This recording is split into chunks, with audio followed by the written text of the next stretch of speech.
Welcome to the Magnus Institute. Make your statement. Face your fear. Your fear. Your fear. Your fear. Your fear. Your fear. Your fear. Your fear. Your fear. I've been trying to write the perfect introduction to this video, and I just can't. So here goes nothing. The Magnus Archive is a criminally underrated horror podcast that I can't stop thinking about. You've got everything you could ever want from an internet horror series. Hidden lore, unexplained monsters, the British. In some cases, the unexplained monsters are the British, but I'm getting ahead of myself. The only thing I can compare it to is a British SCP, and if that interests you in the slightest, go listen to them on Spotify or here on YouTube. I'll put it in the description, I'm sure of it. Now, with that out of the way, let's get into it. Test, test, test. 1, 2, 3. Right. My name is Jonathan Sims. I work for the Magnus Institute, London, an organisation dedicated to academic research into the esoteric and the paranormal. The head of the institute, Mr. Elias Bouchard, has employed me to replace the previous head archivist, one Gertrude Robinson, who has recently passed away. I've been working as a researcher at the Institute for 4 years now, and I'm familiar with most of our more significant contracts and projects. Most reach dead ends, predictably enough, as incidents of the supernatural, such as they are, and I always emphasize there are very few genuine cases, tend to resist easy conclusions. When an investigation has gone as far as it can, it is transferred to the archives. Now, the Institute was founded in 1818, which means that the archive contains almost 200 years of case files at this point. Combine that with the fact that most of the Institute prefers the ivory tower of pure academia to the complicated work of dealing with statements or recent experiences, and you have the recipe for an impeccably organized library and an absolute mess of an archive. This isn't necessarily a problem. Modern filing and indexing systems are a real wonder, and all it would need is a half-decent archivist to keep it in order. Gertrude Robinson was apparently not that archivist. At the start of this episode, we get a lot of exposition regarding our first protagonist, Jonathan Sims.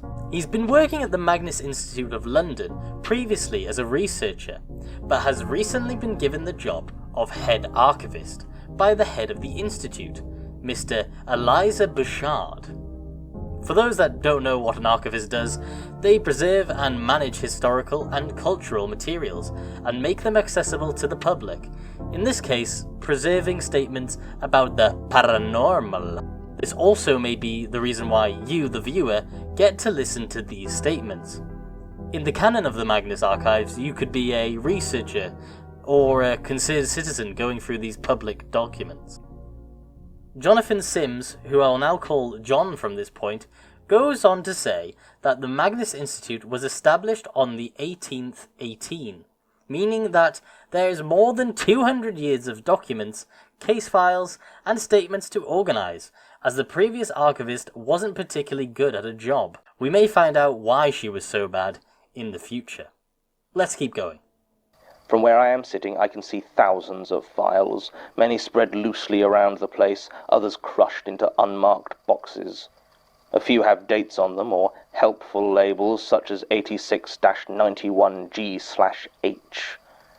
Not only that, but most of them appear to be handwritten or produced on a typewriter, with no accompanying digital or audio versions of any sort. In fact, I believe the first computer to ever enter this room is the laptop that I brought in today.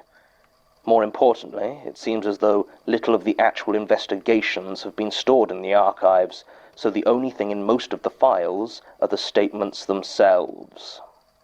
It is going to take me a long time to organize this mess. I've managed to secure the services of 2 researchers to assist me. Well, technically 3, but I don't count Martin, as he's unlikely to contribute anything but delays. I plan to digitize the files as much as possible and record audio versions, though some will have to be on tape recorder, as my attempts to get them on my laptop have met with significant audio distortions. Alongside this, Tim, Sasha, and Yes, I suppose Martin will be doing some supplementary investigation to see what details may be missing from what we have. I'll try to present these in as succinct a fashion as I can at the end of each statement. I can unfortunately promise no order in regards to date or theme of the statements that are recorded, and can only apologize to any future researcher attempting to use these files for their own investigations.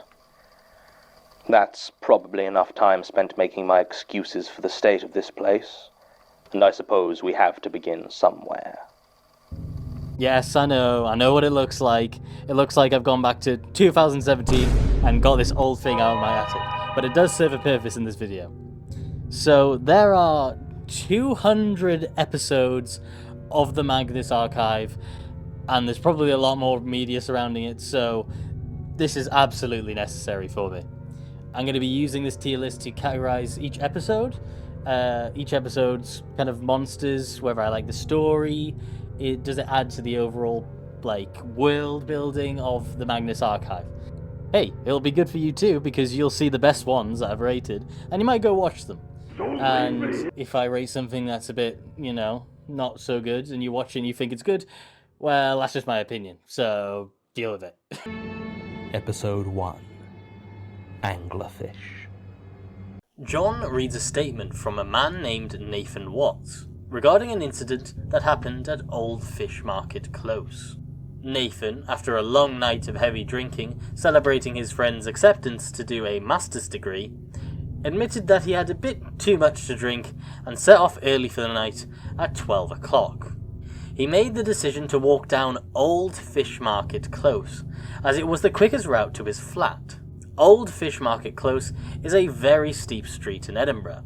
Combined with Nathan's intoxication, it's no wonder he stumbled. Nathan picked himself back up from the cold concrete, then rolled up a cigarette to calm himself. After all, it was a pretty nasty fall. But from out of the silence of the dark alleyway of Fish Market Close, 5 words would be uttered. Can I have a cigarette? I was startled out of my thoughts by the words, as I thought I had been alone. Quickly trying to compose myself and looking around, I noticed a small alleyway on the opposite side of the street. It was very narrow and completely unlit, with a short staircase leading up.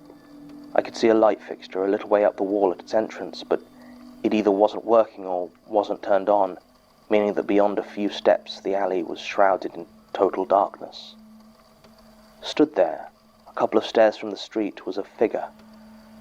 It was hard to tell much about them as they were mostly in the shadows, though if I'd had to guess I would have said the voice sounded male.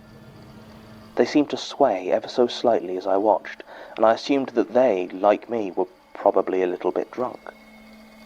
I lit my own cigarette and held out my tobacco towards them, though I didn't approach, and asked if they were okay with a roll-up. The figure didn't move, except to continue that gentle swaying. Writing it down now, it seems so obvious that something was wrong. If I hadn't been so drunk, maybe I'd have noticed quicker, but even when the stranger asked the question again, "Can I have a cigarette?" utterly without intonation, still I didn't understand why I was so uneasy. I stared at the stranger, and as my eyes began to adjust, I could make out more details. I could see that their face appeared blank, expressionless, and their skin seemed damp and slightly sunken, like they had a bad fever. The swaying was more pronounced now, seeming to move from the waist side to side, back and forth. By this point I had finished rolling a second cigarette and gingerly held it out towards them, but I didn't get any closer. I had decided that if this weirdo wanted a cigarette, they were going to need to come out of the creepy alleyway. They didn't come closer, didn't make any movement at all except for that damn swaying. For some reason the thought of an anglerfish popped into my head. The single point of light dangled into the darkness, hiding the thing that lures you in. Can I have a cigarette? It spoke again in the same flat voice, and I realized exactly what was wrong. Its mouth was closed, had been the whole time. Whatever was repeating that question, it wasn't the figure in the alleyway. I looked at their feet and saw that they weren't quite touching the ground. The stranger's form was being lifted ever so slightly and moved gently from side to side. I dropped the cigarette and grabbed for my phone, trying to turn on the torch.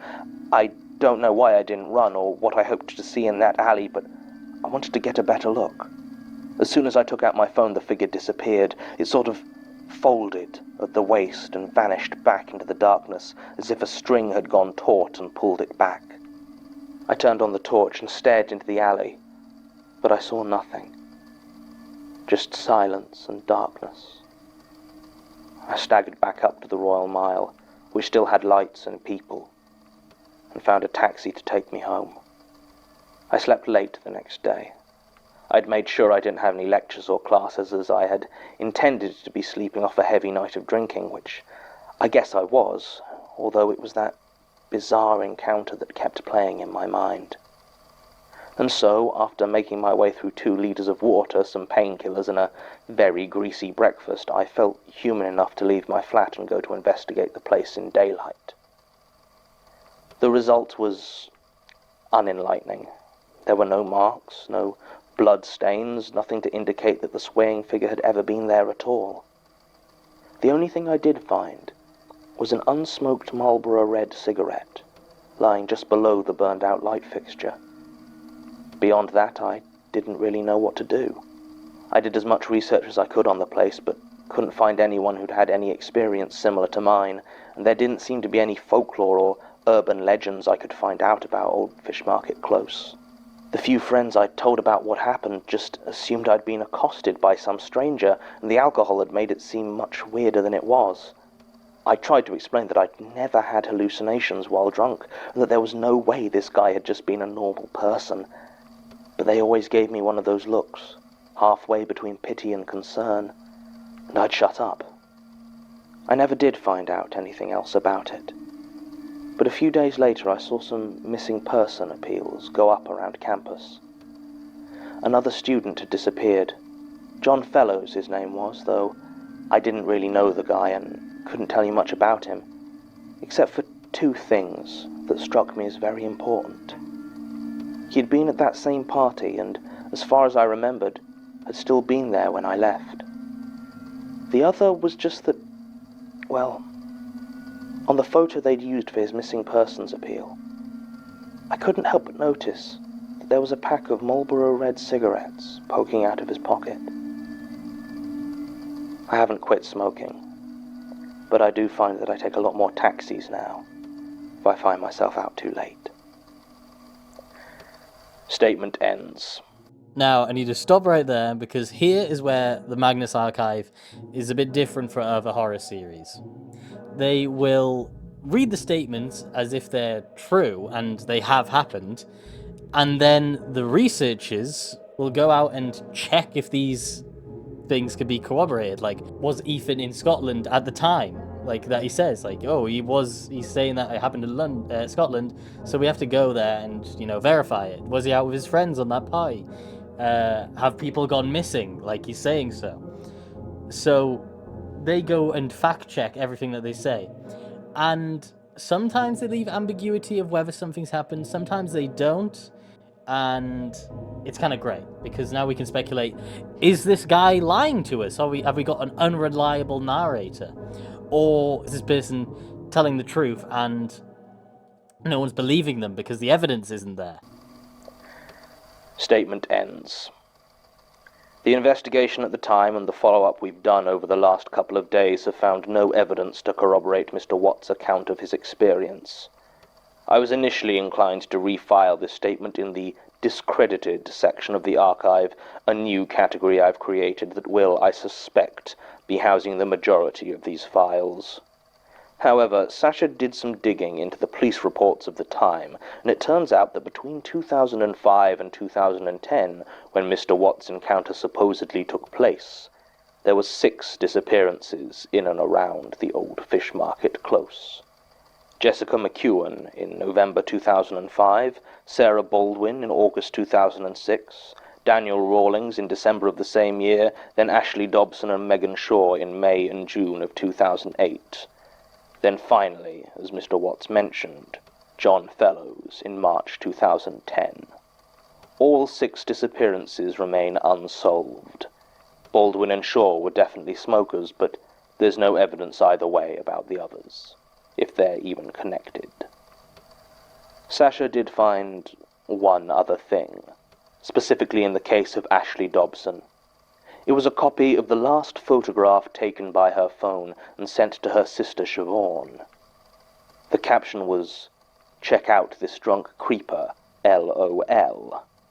But the picture is of a darkened, apparently empty alleyway, with stairs leading up into it. It appears to be the same alleyway which Mr. Watts described in his statement, the one that, according to maps of the area, leads to Tron Square. But there doesn't seem to be anyone in the photograph at all. Sasha took the liberty of running it through some editing programs, though, and increasing the contrast appears to reveal the outline of a long, thin hand, roughly at what would be waist level on a male of average height. I find it oddly hard to shake off the impression that it's beckoning. End recording. Finished. Now that is the first episode of the Magnus Archive. It had to do a lot of explaining at the start, so we are getting read to by Jonathan Sims, who is also coincidentally the author of many of these stories in real life. And the episode kind of gets to a slow start, but sort of takes off when we get to the actual monster of the week, let's say. And here's my slight gripe with these episodes are like titled. The title gives away like a lot of the secrets of the monster that we're gonna like see within the episode. Like the anglerfish, okay, you might forget about it at the start when John's like rambling on. But with later episodes where John is talking less, you won't like forget about it. So you'll be like, okay, well this one's titled Spiders, so clearly there's gonna be a lot of spiders in this one. But that's one gripe with it, the title. Don't like the title. They should have changed it to something a bit more, I don't know, unrelated to the monster, I guess. But for a first episode, not that bad. I quite enjoyed it. It was a good way to get your audience kind of in the world of the Magnus Archive and what they'll come to expect in later episodes, which, you know, is good. Good, healthy start. But can I put it up here? No. It's too bogged down with, like, kind of getting the exposition out of the way and, you know, covering all the points. That it needs to cover, don't get me wrong, it needs to do that, but that's what it's stopping from being up here. Also, the monster. Let's talk about the monster for a minute. The monster is good. The anglerfish. Whatever that monster is. I mean, was I scared? A little bit when I was editing this video, when I was putting the art done by, I'll put the artist's name somewhere here. Is there? It's somewhere. But that freaked me out a bit after, like, re-watching it, so I was originally going to put it in D, but now I'll put it in C, because that scared me quite a bit. My thoughts on if this monster exists within the Magnus Archive, I'm pretty sure it does. I mean, obviously they've said that 6 people went missing, or was it 5 people? I don't know, I'll have to go check that. But they were missing between 2005 to 2010. And that was when Ethan was there. Was it Nathan? It was Nathan. That's when Nathan was there at the time. So with that, like, he was there, and then he said that people were missing. They corroborated that, yes, they were missing, and it was basically always round Fish Market Close, or nearby. So, boom, I'm pretty sure that this monster exists within the canon of the Magnus Archive. So, what could this monster be? Well, I did some thinking, like, maybe it might be like a Pennywise sort of situation. Well, supposedly, if Jonathan Sims did the research for this, whatever this thing is, has just arrived from 2005 to 2010. So what could that mean? Does it like come out on the hunt? Does it just like appear for 5 years and then disappear once it's eaten? Like, that's a cool concept. That might be it. Holy shit. Okay, right. So, my theory is that the anglerfish monster will use the body of their previous victim to lure people in, Once they've lured them in, they'll eat the previous person that they've lured in, like as in the one that's on their antennae. Like if it was an anglerfish, the one that's on their antennae, they'll eat that one, and they'll use this new one to lure in more victims. Because obviously they're not going to be alive. They would have died ages ago, unless it's a part of their anatomy. But I'm just guessing. We'll see a lot better in the Magnus archive right now. Episode 2. Do not open. This statement is from Joshua Gillespie, given to the Institute in 1998. Josh went to Amsterdam with a few of his friends. And what do you do when you go to Amsterdam with a few of your friends? You proceed to get very, very high. He tells us for most of the trip he wasn't sober. But in his words, he could handle being high better than his friends. While his mates were recovering from hangovers, Josh went on a leisurely stroll, admiring the Amsterdam architecture in the crisp morning air. Josh, being so enthralled by the buildings in central Amsterdam, neglected to bring a map. He was lost. Although it was early in the afternoon, so he had plenty of time to meet back up with his friends. He thought. By the time he finally got back to Ellenstrade, where he was staying, it was starting to get dark. Feeling a bit stressed, John entered a cafe in order to relax before joining up with his friends. He couldn't say for how long he was in there. However, he noticed by the time it became properly dark, he wasn't sitting alone. I've tried to describe the man who now sat opposite me many times, but it's difficult. He was short, very short, and felt like he had an odd density to him. His hair was brownish, I think, cut quite short, and he was clean-shaven. His face and dress were utterly unremarkable, and the more I try to think of exactly what he looked like, the harder it is to picture him clearly. To be honest, though, I'm inclined to blame that on the drugs. The man introduced himself as John, and asked how I was. I replied as best I could, and he nodded, saying he was also an Englishman inside a foreign land. I remember he used that exact phrase because it struck me at the time as very odd. He said he was from Liverpool, though I don't recall him having any sort of accent, and that he was looking for a friend who he could rely on for a favour. Now, high as I was, I got suspicious as soon as he said that last part, and I started to shake my head. John said it was nothing too onerous, just looking after a package for him until he had some friends pick it up, and that he would pay well. I thought he was talking about smuggling, and was about to refuse again when he reached into his jacket, I think, and pulled out an envelope. Inside was £10,000. I know, I counted it. I knew it was a stupid move, but I kept remembering my friend Richard telling me how easy it had been to get a pound of hash through customs on his first trip to Holland, and holding that much cash in my hands, I said yes. John smiled, thanked me, and said that he would be in touch. He left the coffee shop, and I immediately started panicking about what I had agreed to. I wanted to chase after him and return the money, but something weighed me down, kept me locked into my seat. I just sat there for a long time.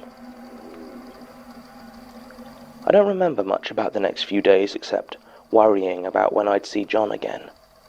I was careful not to spend any of the money he'd given me, and had decided to return it as soon as he turned up. I'd say I had made a mistake and couldn't take his money, or look after anything from him.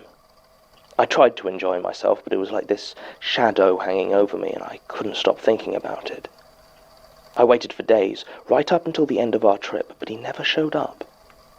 I obsessively checked my suitcase before boarding the plane home, just in case someone had snuck something into it, but there was nothing new in there. I flew back to England with my friends still high and £10,000 tucked into my coat pocket. It was surreal. It wasn't until almost a year later that I felt confident enough to actually spend any of the money. I'd moved down to work for a small architect's firm in Bournemouth on the south coast. It was an entry-level job and the pay wasn't great, but It was the only offer I got in my chosen field, so I moved down there with the hopes of getting some experience and a better position in a year or two.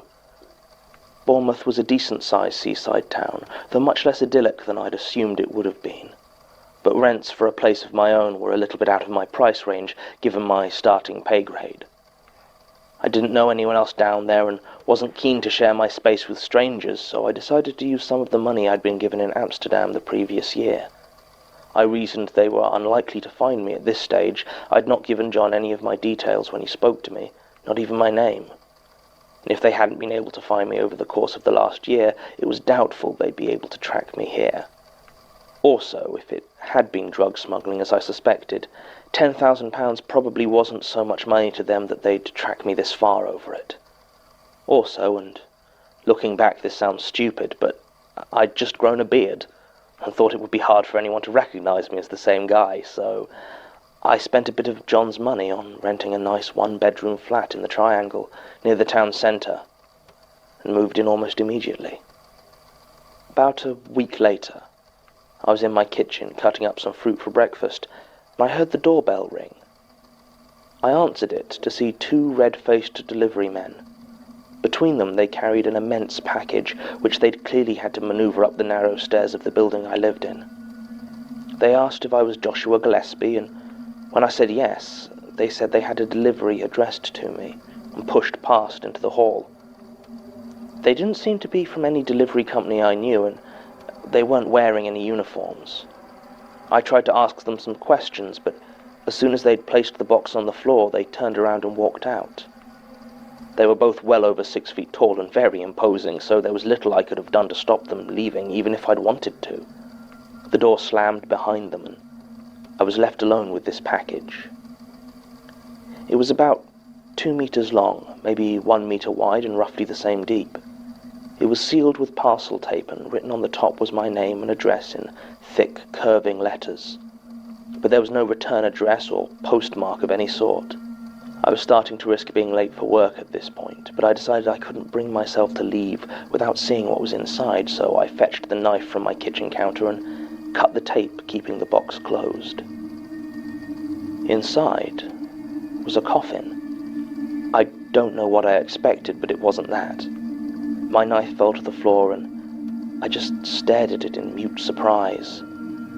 It was made of unvarnished, pale yellow wood, and had a thick metal chain wrapped around it, which was closed at the top with a heavy iron padlock. The lock was closed, but had the key sitting inside it. I started to reach for it when I noticed two other things on the coffin lid. The first was a piece of paper, folded in half and tucked under the chain, which I took. The other was the presence of 3 words, scratched deep into the wood of the casket in letters 3 inches high. They read, "Do not open."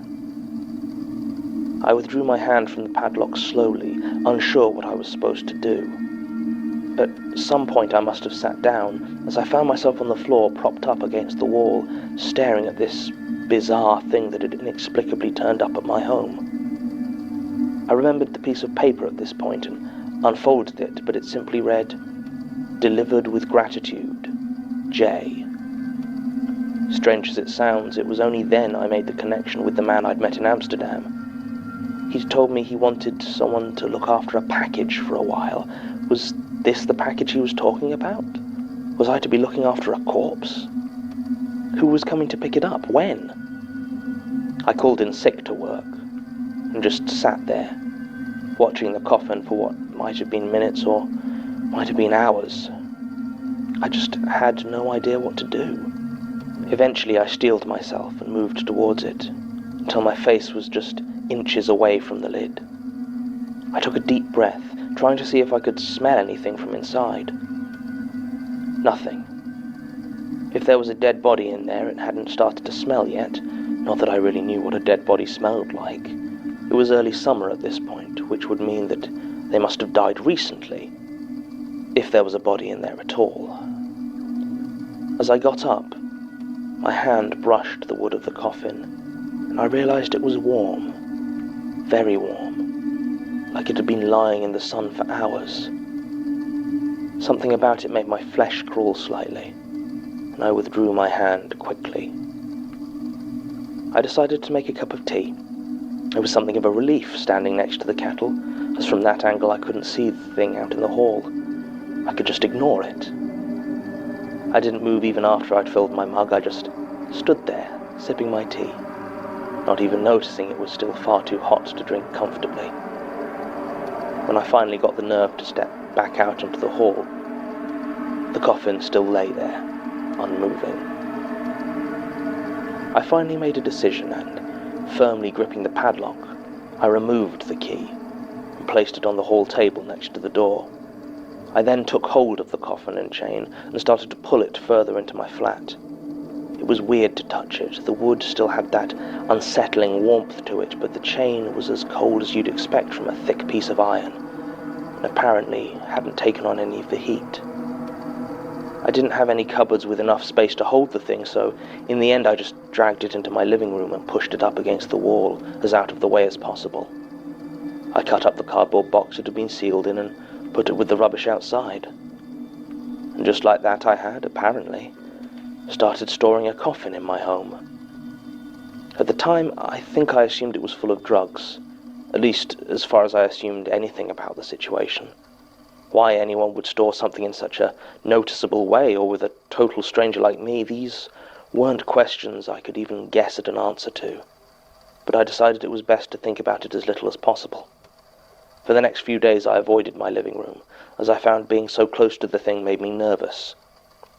I was also staying alert for the smell of any sort of rot, which might indicate there was something dead inside the coffin after all. I never smelled anything, though, and as the days passed, I found myself noticing my mysterious charge less and less. About a week after it arrived, I finally started using my living room again. I'd watch TV mostly, and keep half an eye on the unmoving casket. At one point I got so cocky as to actually use it as a table. I was drinking a glass of orange juice at the time and absent-mindedly placed it on top of the lid, not really realizing exactly what I had done. At least, not until I heard movement from underneath it.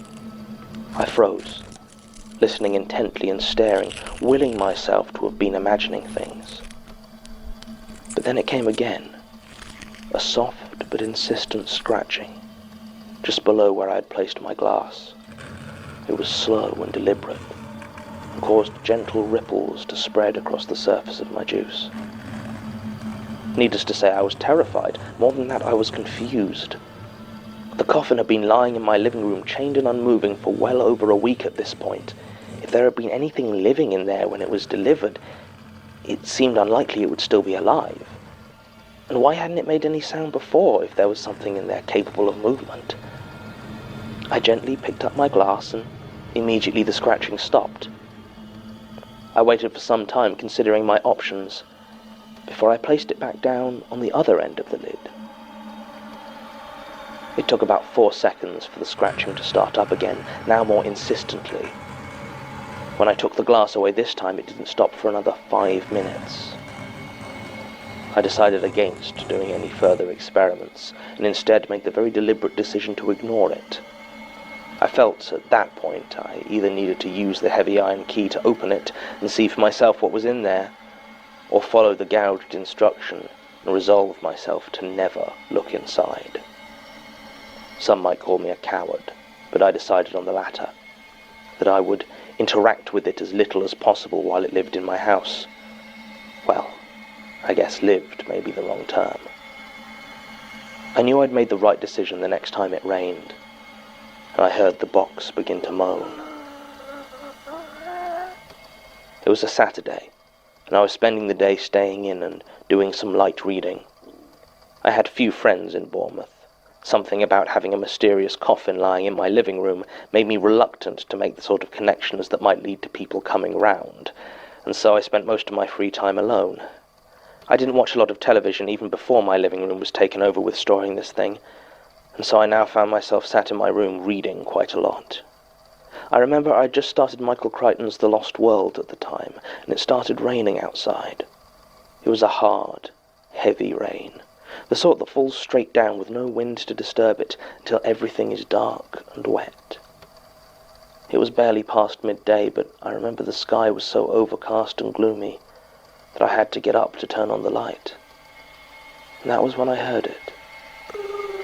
It was a low, gentle sound. I've seen Dawn of the Dead. I know what the groans of the undead are meant to sound like, but it wasn't that at all. It was almost melodious. It sounded almost like singing, if it was muffled by 20 feet of hard-packed soil. At first, I thought it might have been coming from one of the other flats in my building, but as it went on, the hairs on my arm began to stand on end. I just knew where it was coming from.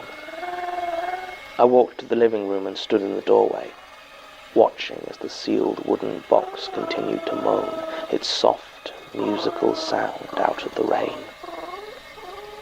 There was nothing to be done.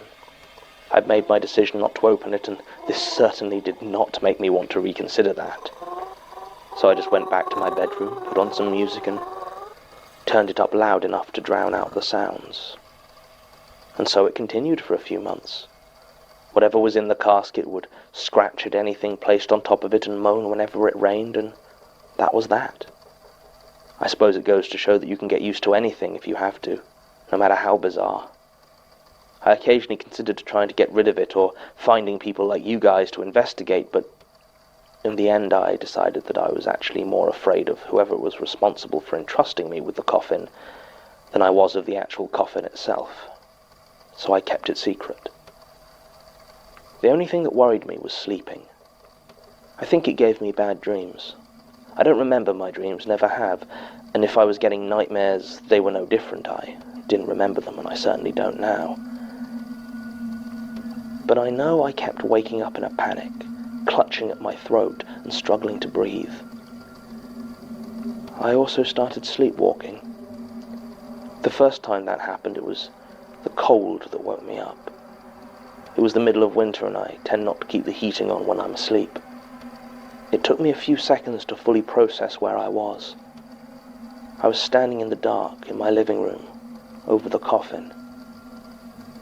What concerned me more about the situation was the fact that when I awoke, I seemed to be holding the key to it in my hand. Obviously this worried me. I even went to my GP about it, who referred me to the sleep clinic at the nearby hospital, but the problems never occurred in a clinical setting. I decided to hide the key in more and more difficult to access places, but still I kept waking up with it. I was starting to panic. When I awoke one morning to find I'd actually placed the key within the lock and was, as far as I could tell, moments from opening it, I knew I had to find a solution. In the end, what I took to doing was perhaps a bit elaborate, but it seemed to work. I would place the key within a bowl of water and then put it in the freezer, encasing it in a solid block of ice. I still sometimes found myself trying to get to the key in my sleep, but the chill of the ice always woke me up long before I could do anything with it. And in the end, it just became yet another part of my routine. I lived like that for almost a year and a half.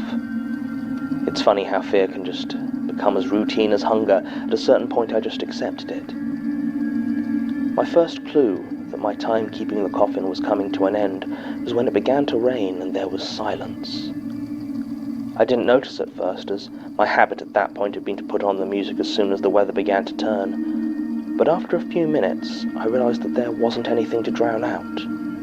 I turned off my music and went to check. The living room was silent.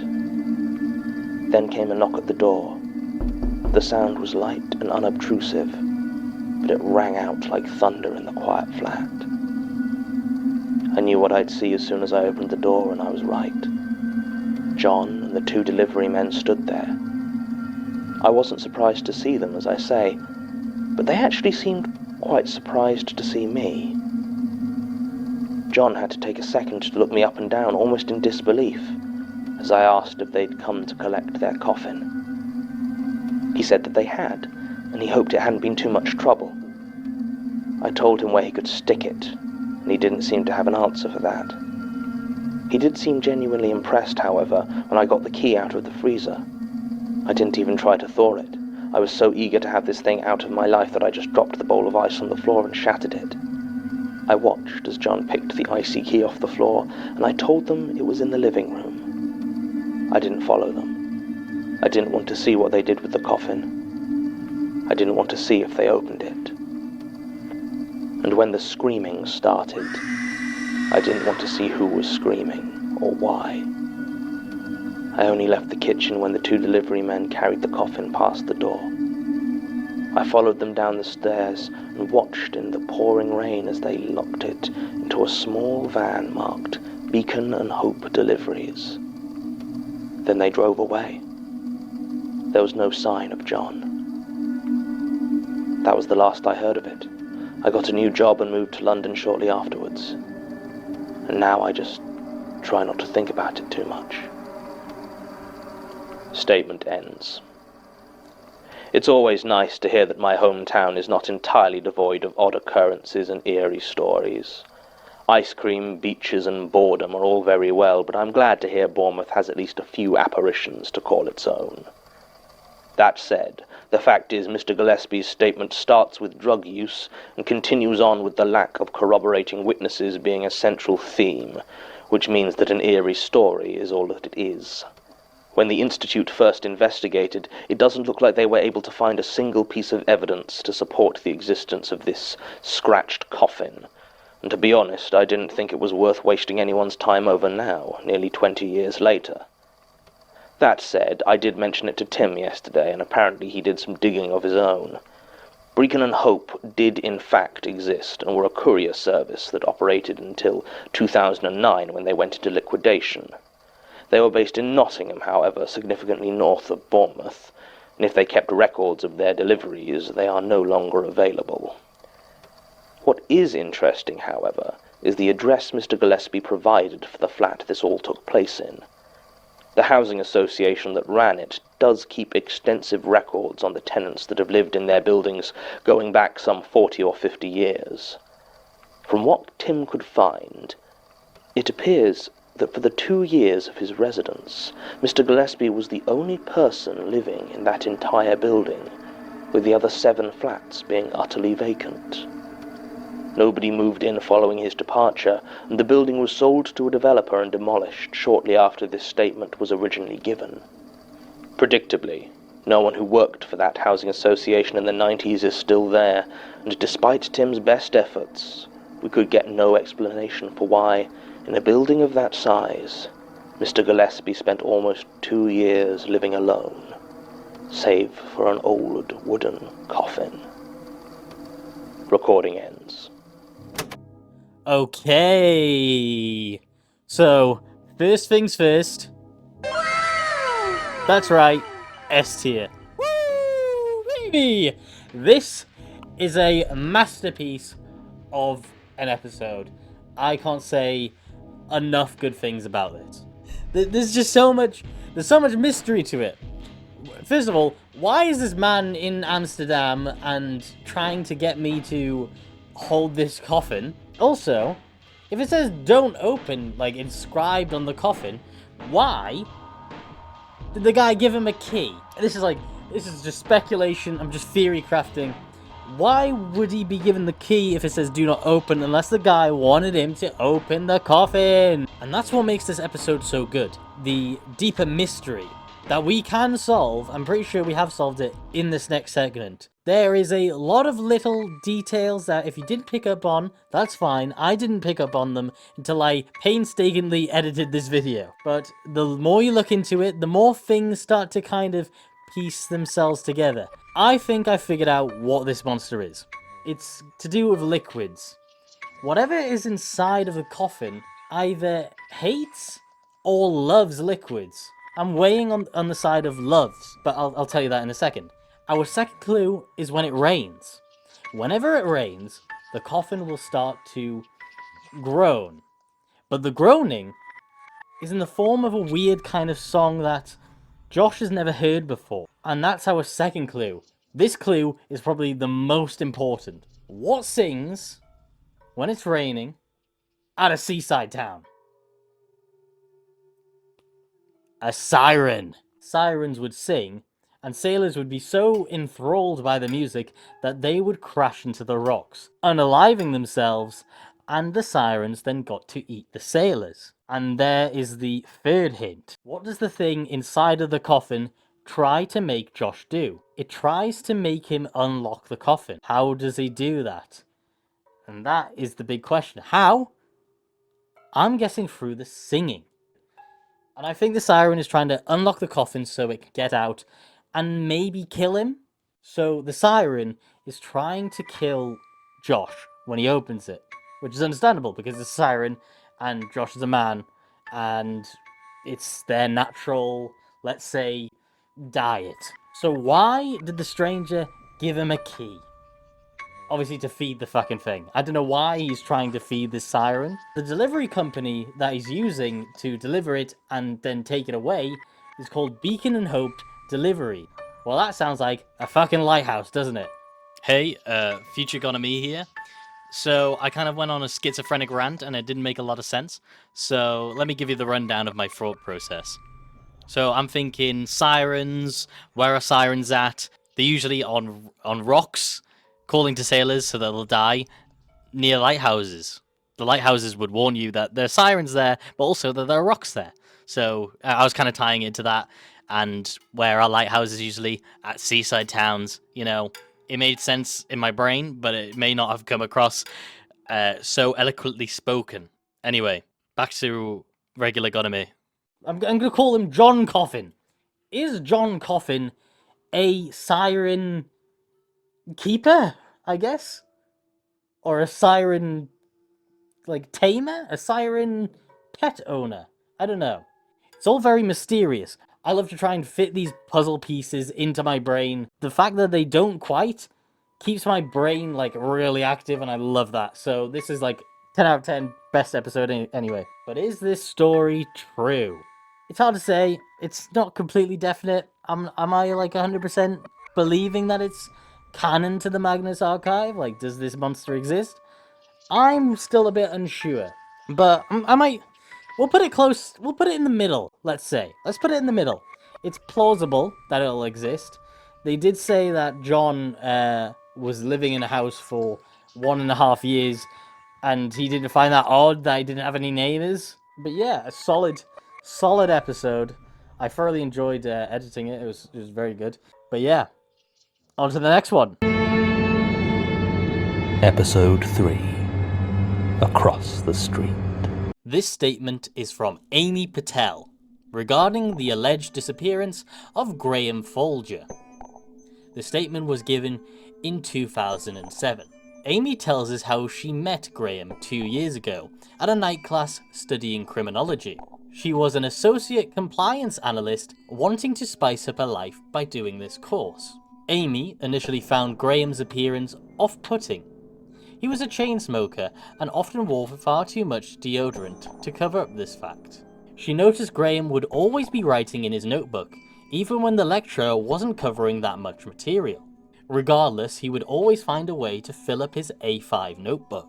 One day, when she asked to look at his notes for an essay, Graham was puzzled and said that he hadn't taken any. So yeah, point is, I wouldn't have called him a friend, but we got on all right. It was about 4 months into my course that I first encountered Graham outside of the university. I was riding the night bus home, having gone for a couple of drinks and missed the regular service. I live in Clapham, so there's a pretty regular night bus service headed there. Of course, regular also means drunk and angry vomiters, so yeah, I generally try to be unobtrusive, sitting in a seat at the back at the top floor. It was there that I saw Graham. He was sat right at the front, staring out of the window. People watching is one of my guilty pleasures, so I decided not to say hello, at least not right away. I wasn't disappointed either. He was stranger alone than he had ever been during class. It was the middle of winter at this point, so the windows were solid with condensation, but he almost obsessively wiped it away from the one in front of him the moment it started to obscure his view. He seemed to be intently scanning the street for something, except that at times he would crane his neck to stare at the roofs of the buildings passing by. He seemed nervous as well, and was breathing way faster than normal, which fogged up his window even more. It was slightly alarming to watch, to be honest, and I finally made up my mind to tell him I was there. He jumped a bit when I greeted him, and I asked him if he was all right. He told me he didn't usually stay out so late, and found nighttime public transport unsettling. I sat next to him, and he seemed to get much more relaxed, so I didn't push the issue. We talked for a while about nothing in particular until the bus started to approach my stop. As I rose, I noticed that Graham had stood up at the exact same time as I had, and I realized with some discomfort that we must live at the same stop. I liked the guy fine, don't get me wrong, but I still didn't really feel okay with him knowing where I lived. But yeah, it was obvious that I'd gotten up to get off the bus, so I couldn't really ride on to the next stop. And it wasn't even that I felt unsafe with Graham, I'm just a private person. I decided to just walk back with him as far as necessary and make sure he didn't see what building I went into. Maybe we weren't even walking in the same direction. Yeah, we were walking in exactly the same direction. We even seemed to be heading to the same street. It was at that point I felt a hand grab my shoulder and throw me into the road. I don't know how else to describe it. One moment I was walking along, the next I was flying towards the ground. It can't have been Graham, he was in front of me at the time, and I would have sworn there was nobody else on the street. There weren't any cars coming, but I hit my head hard. I think I must have been unconscious for a few seconds, because the next thing I remember is a panicky Graham on the phone to an ambulance. I tried to tell him I was all right, but didn't really manage to get the words out, which, yeah, probably meant I wasn't all right. The ambulance arrived in pretty good time, considering it was London on a Friday night, and the paramedics gave me a look over. I was told that the injury itself wasn't serious. Apparently head wounds always bleed that much, and it's nothing to panic about. But that I did have quite a nasty concussion and shouldn't be left alone for the next few hours. Even though we were within sight of my door, I had for some reason settled upon the idea of Graham never knowing where I lived. In retrospect, this was likely the concussion talking, but the upshot was I agreed to go back to Graham's flat to recover. He was quite awkward about the whole thing and took great pains to assure me that there was nothing untoward about the situation. Apparently he was gay, which I'll admit did actually reassure me a bit. Still, it was clear this wasn't how either of us had hoped to be ending our nights. As it turned out, Graham's flat was directly across the street from mine, just a couple of floors lower. I wondered if I could see my window from his, and I remember I had the odd thought that if I had to look out, I'd need to be careful of his window box, as I could see the hooks attaching it to the frame. I asked him what he grew, and he gave me a look as though my concussion had stopped me making sense again. I mean, maybe it had, because when I looked back at the window, the hooks were gone, and there was no sign of any window box. At the time I put it down to my head wound, and even now I'm not sure. The flat itself was a simple affair, quite big by London standards. It had only a few pieces of furniture and a lot of bookshelves, each covered with rows and rows of identical notebooks, with no apparent marking system or indication of contents. I started to ask about them, but my head throbbed and I didn't feel up to any answer that might have been forthcoming. Graham led me to the sofa and disappeared to fetch me an ice pack and a mug of sugary tea. I graciously accepted both, though I wasn't in much of a mood to talk. Graham clearly felt awkward enough with the silence to do the talking for both of us, and I learned more about him over the next hour than I'd ever had a desire to know. Apparently his parents had died in a car accident a few years previously, and had left a great deal of money and ownership of this flat. He didn't need to work anymore, and so had found himself somewhat adrift, taking night college courses to pass the time and broaden his mind, his words, not mine. He said he was trying to figure out what to actually do with his life. He talked on like this for a while, but I stopped listening about that point, as I'd become enraptured by the table on which he'd placed my tea. It was an ornate wooden thing, with a snaking pattern of lines weaving their way around towards the centre. The pattern was hypnotic, and shifted as I watched it like an optical illusion. I found my eyes following the lines towards the middle of the table, where there was nothing but a small square hole. Graham noticed me staring and told me that interesting antique furniture was one of his few true passions. Apparently he'd found the table in a second-hand shop during his student days and fallen in love with it. It had been in pretty bad shape, but he'd spent a long time and a lot of money restoring it, though he'd never been able to figure out what was supposed to go in the centre.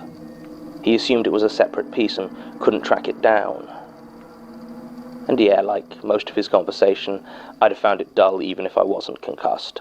But by this time I was beginning to feel well enough to leave and started to make my excuses to Graham.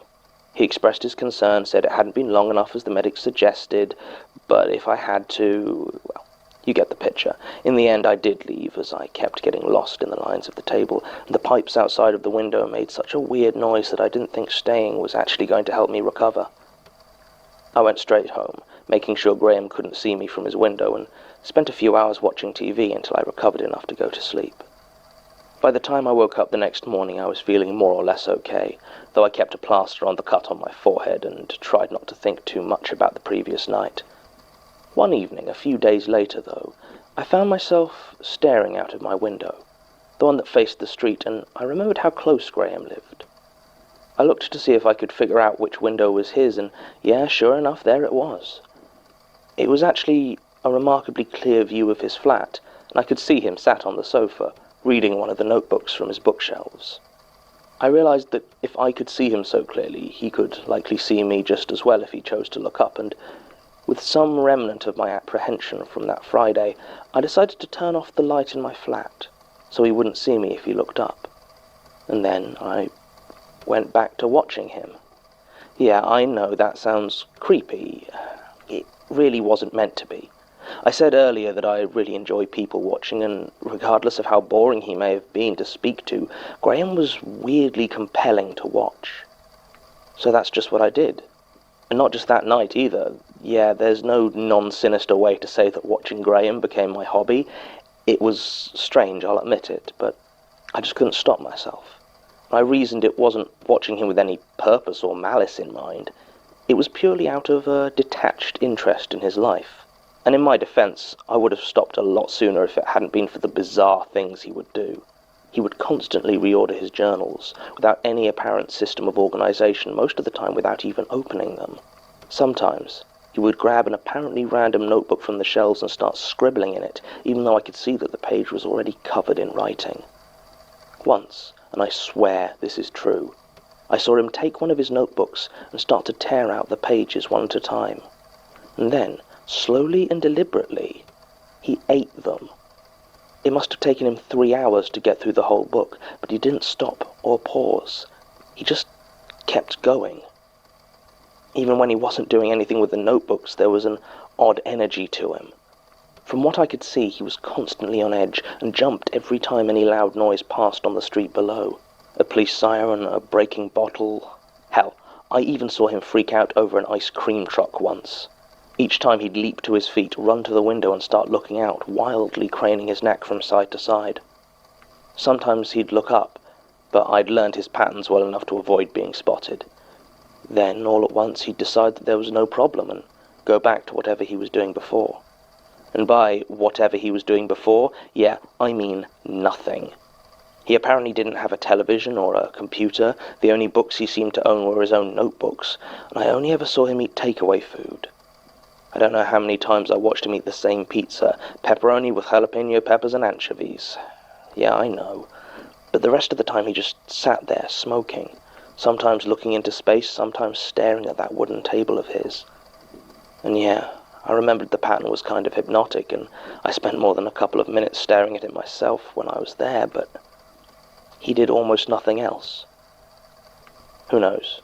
Perhaps he had a rich and fulfilling life outside of the flat. He certainly left it regularly enough, and yeah, I wasn't so far gone as to actually follow him. In fact, I always waited a good long while before leaving my own building to make sure I didn't bump into him. I still didn't want him to know where I lived, although now for very different reasons. In the end, though, it was a hobby, not an obsession, and often days would pass when I wouldn't see Graham at all. Maybe there was stuff I missed that would have explained his behavior. I just wish I'd missed what happened on April 7th. Then maybe I'd have just thought he'd moved on, or I don't know. I just wish I hadn't seen it. Work had been intense for a couple of months, with so many late nights I'd had to drop out of my course. It was just as well, really, as I hadn't actually spoken to Graham since the night I suffered my head injury. I think he still felt awkward about it, and I'd seen him do so many weird things alone in his flat that I think I'd have struggled to have a normal conversation with him. Anyway, this week I'd barely had time to eat, let alone do much in the way of Graham watching, so when I got home at about 10:30 at night, my first thought was just to fall into bed. But it was Friday, and I'd drunk a huge amount of coffee to keep going at work, so yeah, I was wired, and looking forward to a long lie-in the next day. So when I saw Graham's light was still on, I decided to spend a relaxing few minutes checking in on him. His light may have been on, but I couldn't see him, and I wondered if perhaps he'd gone to bed and simply forgotten to turn it off. More likely he was just in the bathroom, so I decided to wait a while longer. As I stared at that window, I realized there was something, I don't know, off about it. It looked different somehow, but I couldn't figure out what it was. Then I noticed it. At first, I'd just taken it to be a water pipe running down the side of the building, attached just below Graham's open window. The light from the street lamps didn't reach up to his fourth-floor flat, and the window ledge cast a shadow that stopped the light from the room illuminating it. But it was long, straight, dark, and from what I could see, it just looked like a pipe. Except, I've been watching that window for months now, and would have sworn that there had never been a pipe there before. And as I stared at it, it moved. It started to bend, slowly. And I realized I was looking at an arm. A long, thin arm. As it bent the joint close to where the arm ended, I think I saw another joint further down, also moving and bending what I could only assume were elbows. It hooked the end of the limb over through the window. When I say moved, that's not quite right. It shifted. Like when you stare at one of those old magic eye paintings and you change from seeing one picture into seeing another. I never saw anything I could actually call a hand, but still it pulled itself through his window. It took less than a second, and I didn't get a good look at what it was. I just saw these arms, legs, at least 4 of them, but there might have been more. And they kind of folded themselves through the window in a flash of mottled grey. I think that was the colour. It was mostly a silhouette. And if there was a body or head, it shifted inside faster than I could see it. The moment it was inside, the light in Graham's flat went out, and the window slammed down behind it. So, yeah, I just kind of stood there for a long time trying to process what I'd just seen. I could make out some vague movements from inside Graham's flat, but couldn't see anything clearly. I finally decided I had to phone the police, though I didn't have any idea what to tell them. In the end, I simply said I'd seen someone suspicious climbing in through a 4th-floor window at his address and hung up before they could ask me who was calling. Then I waited and watched the darkened flat opposite. I couldn't look away. I was convinced that if I stopped staring, that whatever the hell it was would fold itself back out, reach over and step into my home. Nothing came out. About 10 minutes later, I saw a police car driving up the street. No sirens, no flashing lights, but they were here, and right away I started to feel better. Looking up, though, I saw the light had come on in Graham's flat. There was no sign of the thing I'd seen climb in, but as the police pressed the buzzer outside his building, I saw someone walking towards the door to let them in. It wasn't Graham. I can't stress enough how much this was not Graham. He looked completely different. He was maybe a few inches shorter, and had a long, square face topped with curly blonde hair, where Graham's had been dark and cut short. He was dressed in Graham's clothes, though. I recognized the shirt from my months of watching, but he was not Graham. I watched as not Graham walked to the door and let the 2 police officers in. They talked for a while, and not Graham looked concerned, and together they started to search the flat. I watched, waiting for the thing to emerge or for them to find the real Graham, but they didn't. At one point, I saw one of the police pick up a dark red shape that I recognized as a passport. My heart beat faster as I saw her open it and look at Not Graham, clearly comparing, waiting for the moment when she detected the imposter. But instead she just laughed, shook Not Graham's hand, and they left. I watched the police car drive away, feeling a sense of helplessness. And when I looked up, He was standing at Graham's window, looking back at me. I stood there frozen as his wide, staring eyes met mine, and a cold, toothy smile spread across his face. Then in one swift motion he drew the curtains and was gone. I didn't sleep that night, and I never saw Graham again. I saw this new person, though, all the time. For the next week I'd see him taking out large, heavy-looking rubbish bags several times a day. It took me a while to realize he was disposing of Graham's old notebooks. But soon enough the flat was empty of them.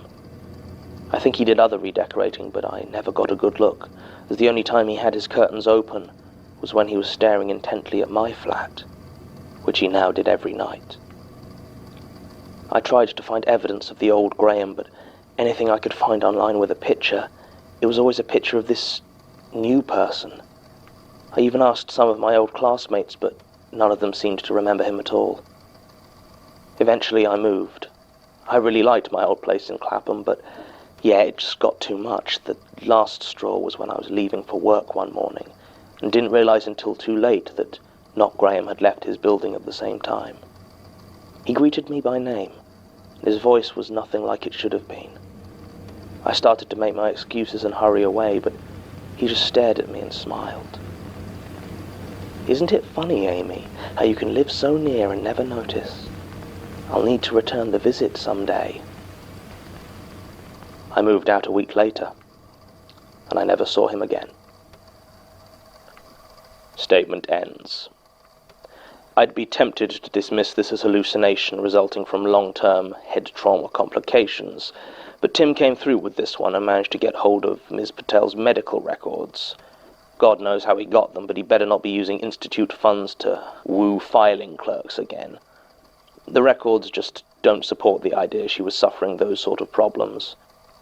Not to mention I usually trust co-worker testimony as far as I can burn it, but her job really doesn't seem like the sort you could do with a compromised sense of reality. Ms. Patel has refused our request for a follow-up interview and seems to be trying to distance herself from these events. Graham Folger definitely existed and appears to match up with her story. According to coroner's records, Desmond and Samantha Folger, his parents, died on the M1 near Sheffield on August 4th, 2001, and Graham Folger's name appears on the register of several colleges and universities in and around London over the next few years. The flat she mentioned did belong to Mr. Folger, but was sold through an agency in early 2007. All the photographs we've been able to source seem to match the description of this not Graham that Ms. Patel described, except for a few Polaroids enclosed, which appear to be from the late 80s and show the two parents along a dark-haired teenager who doesn't match the later photos at all. There doesn't seem to be much more to be done here.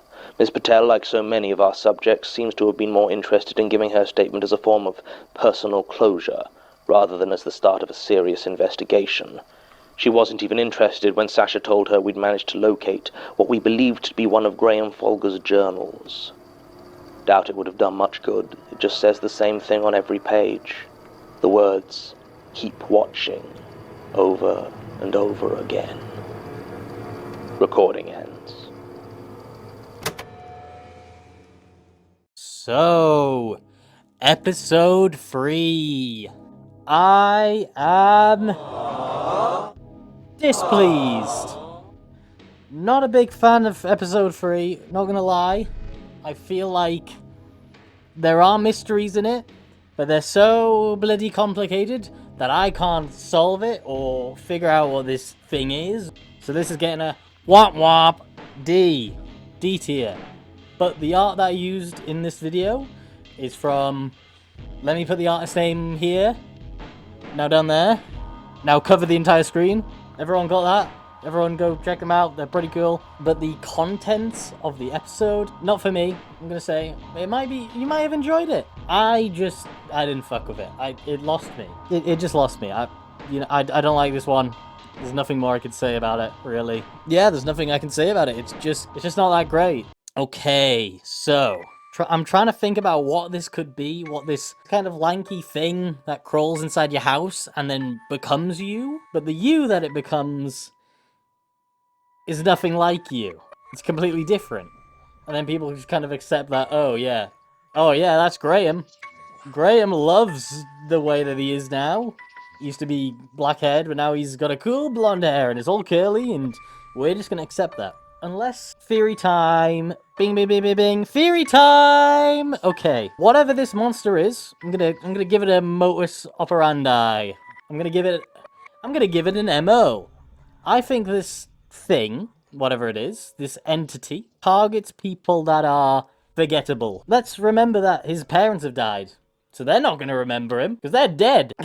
But yeah, they're dead, so they would have forgotten about him. The only person that seems to know that this guy fucking exists is Amy. So whatever this gangly-ass thing that crawls into people's homes and takes over their body and then becomes them, targets vulnerable people that no one knows about and are very boring, I guess. Clearly this thing was following Graham for a while, as it took months for it to actually get him. He was still looking out the window of the bus, being like, is it on the roofs? Like, is this weird fucking crazy gangly thing gonna come and kill me?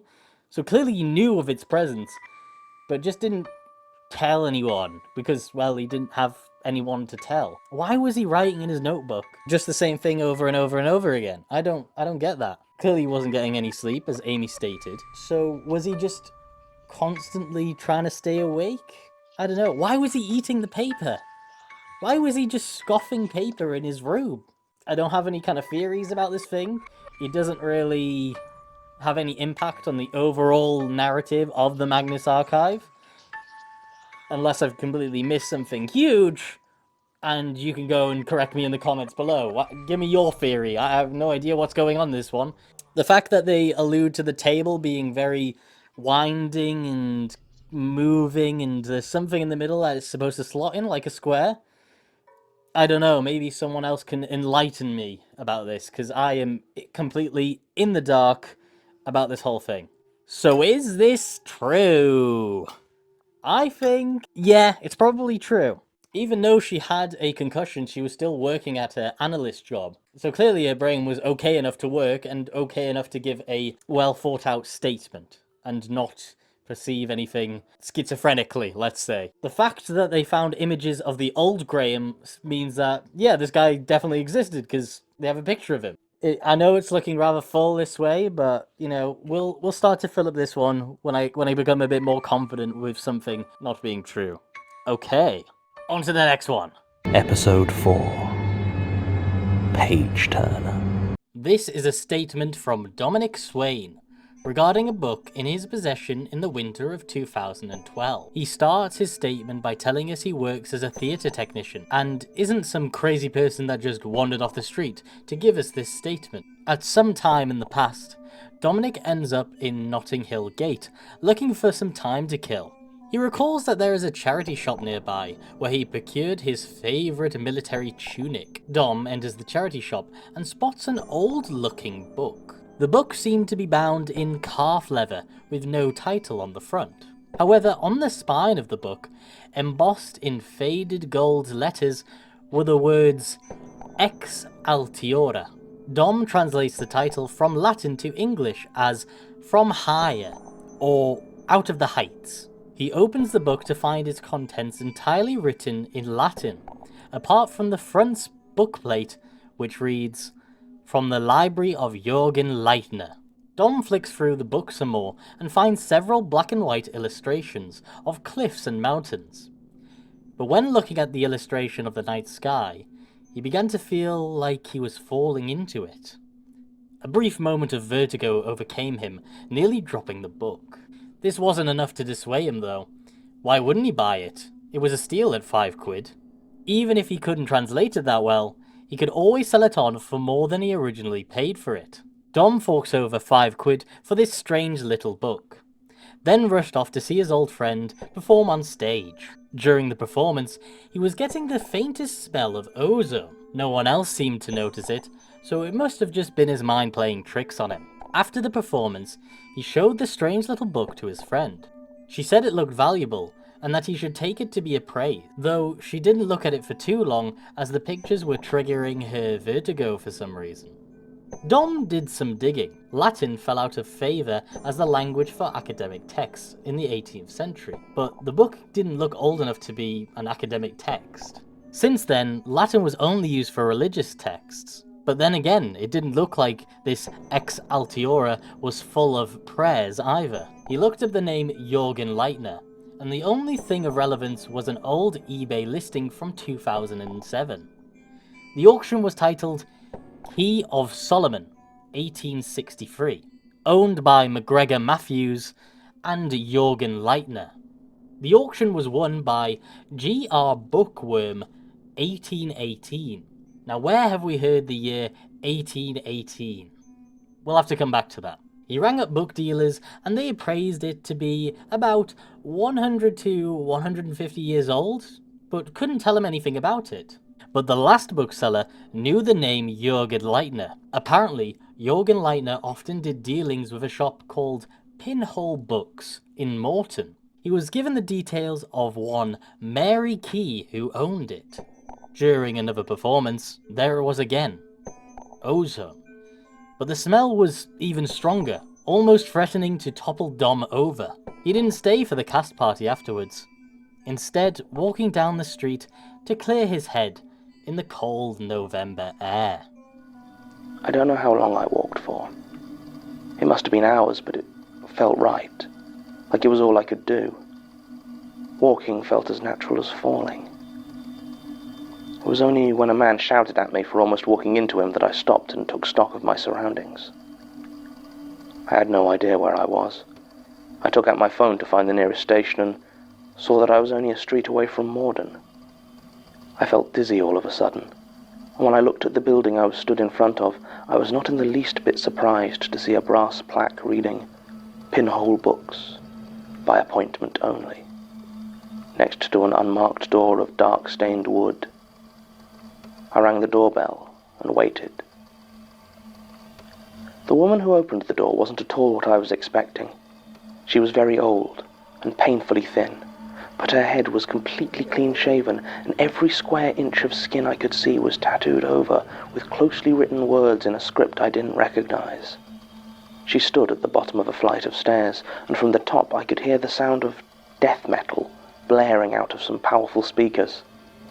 I wondered for a moment if she got complaints from the neighbors playing it so loudly at 2 o'clock in the morning, and realized with a start that it was actually 2 o'clock in the morning.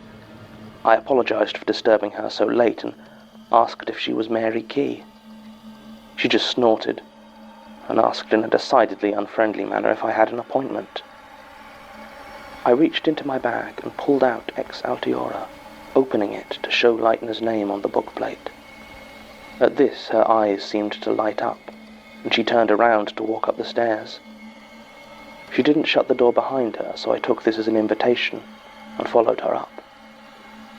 We entered a cramped set of rooms, with books piled high in every conceivable corner, almost to a point where I had to be careful following her through the labyrinth so as not to take a wrong turn. She was talking, I realized, and didn't seem to care if I heard her over the music or not. She said it had been a long time since she'd found a Leitner, although her Gerard kept an eye out.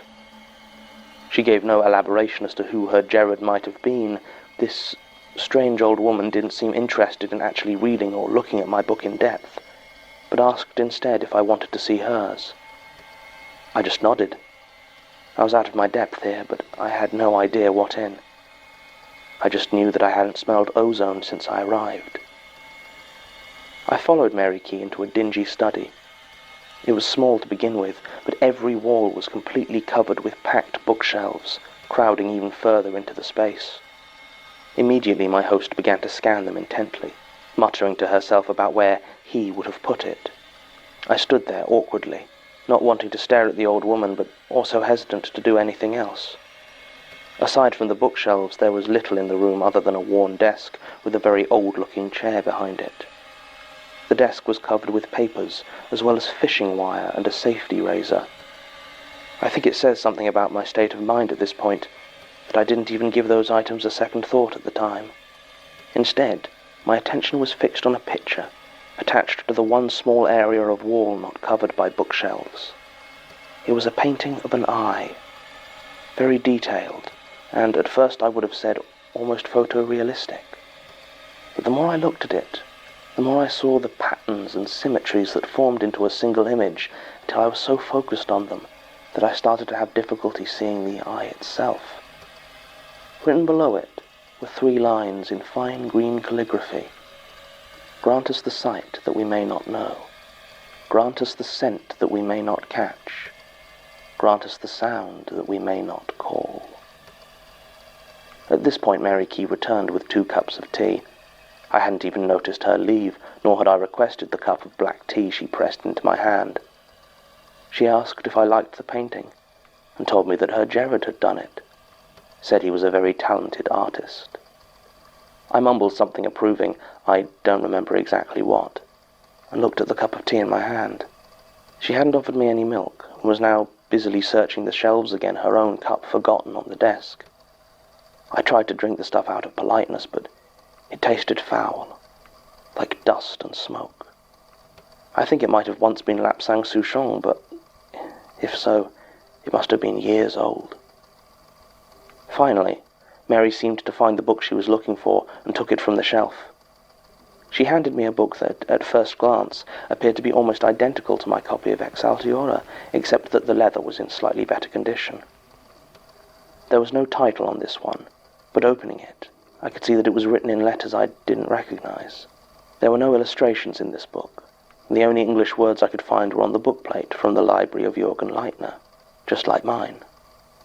Mary told me that the writing was in Sanskrit, but when I asked her if she could read it, she just started laughing. She took the book back and walked over to the desk where the room's single unshaded light bulb cast stark shadows across the floor. She very deliberately held the book in those shadows for a few seconds, and then handed it back to me. I noticed for the first time that the heavy metal music was no longer playing, and the room was utterly silent. I opened the book, and for a few seconds was confused to see that nothing seemed to have changed. The writing was still unintelligible to me, and it felt no different. I lifted it to have a closer look, and as I did, I heard something clatter lightly onto the floor. I looked down to see bones. Small animal bones, from what I could tell, but each one was slightly bent and warped into shapes that bones should not form. As I stared at them, Mary Key took the book back from me and passed it through the shadows once again. More bones fell. She did this several times until there was a small pile formed at my feet. I didn't know what to say. By this point my head was pounding, and the feel of this cramped, dark place with its old tea and ancient books was starting to overwhelm me. All I could think to ask was whether my book did that as well. Mary Key laughed and told me to look for myself. I began to look through those pages. I hadn't passed it through any shadows, but I knew something had changed. The woodcuts were starker somehow. In the background of each there were new lines, thick and dark, stretching down from the sky. And then I came to the picture of that empty night, but now it had a stark, branching pattern carving through it. A pattern I recognized. My stomach dropped as though the floor was gone and I was falling. Struggling to stay standing, I muttered some excuse and went to leave. The ozone smell was back now, stronger than ever, and I had to get out. I fell down the stairs as I fled, badly bruising my hip and twisting my ankle painfully, but I didn't care. I limped from that place as quickly as I could, and hailed a taxi to take me home, fingers still locked in a death grip on my book. The branching pattern I'd seen in that picture is known as the Lichtenberg figure. It shows the diverging paths of electricity on an insulating material such as glass or resin. I knew it from the pattern of scars on the back of my childhood friend who had been struck by lightning because of me. His name was Michael Crew, and we'd been 8 years old at the time, playing in a field near my grandmother's house.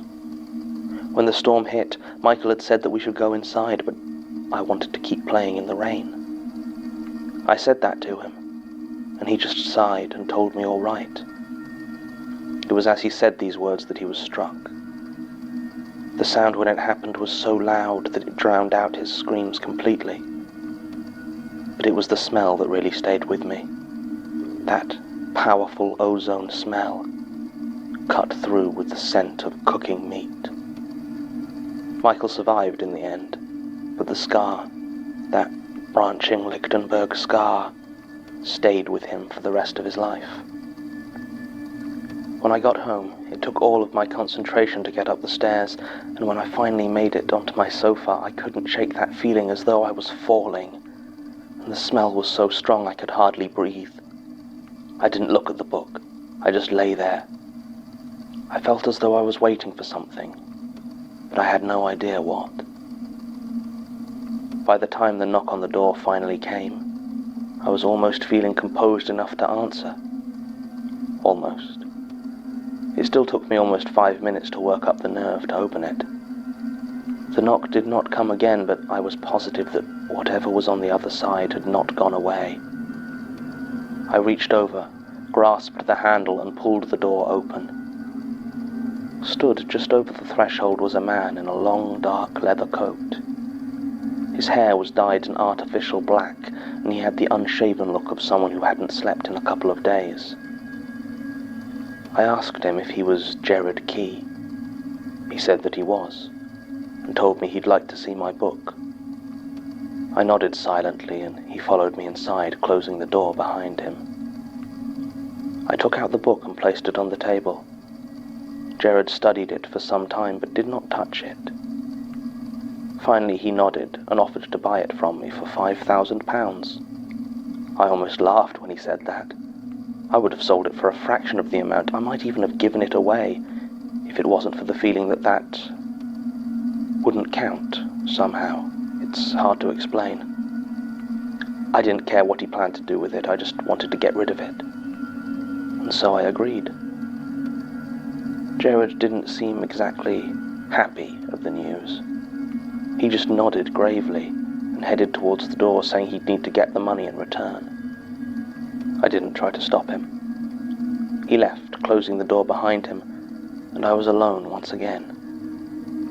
The whole encounter lasted barely more than a minute.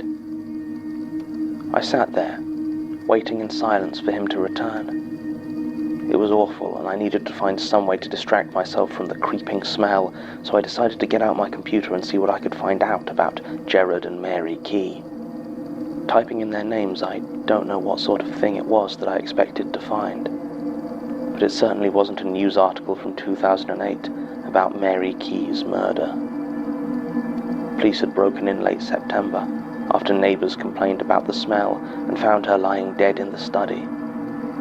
Cause of death was apparently determined to be an overdose of painkillers, but it was judged a murder due to extensive post-mortem mutilation of the body. Large pieces of her skin had been peeled away and hung up to dry on fishing wire, all around the room. The article had a picture of Mary Key, and there was no question that it was the same old woman that I had met in Morden, although in the photograph she seemed to have a full head of hair and lacked any visible tattoos. I frantically started searching for any other information I could find. Other news stories covered Jared's trial for his mother's murder. Apparently he had been acquitted after a significant piece of evidence was deemed inadmissible, although none of the reports seemed to know what exactly that evidence was. It was at this moment the knocking came again.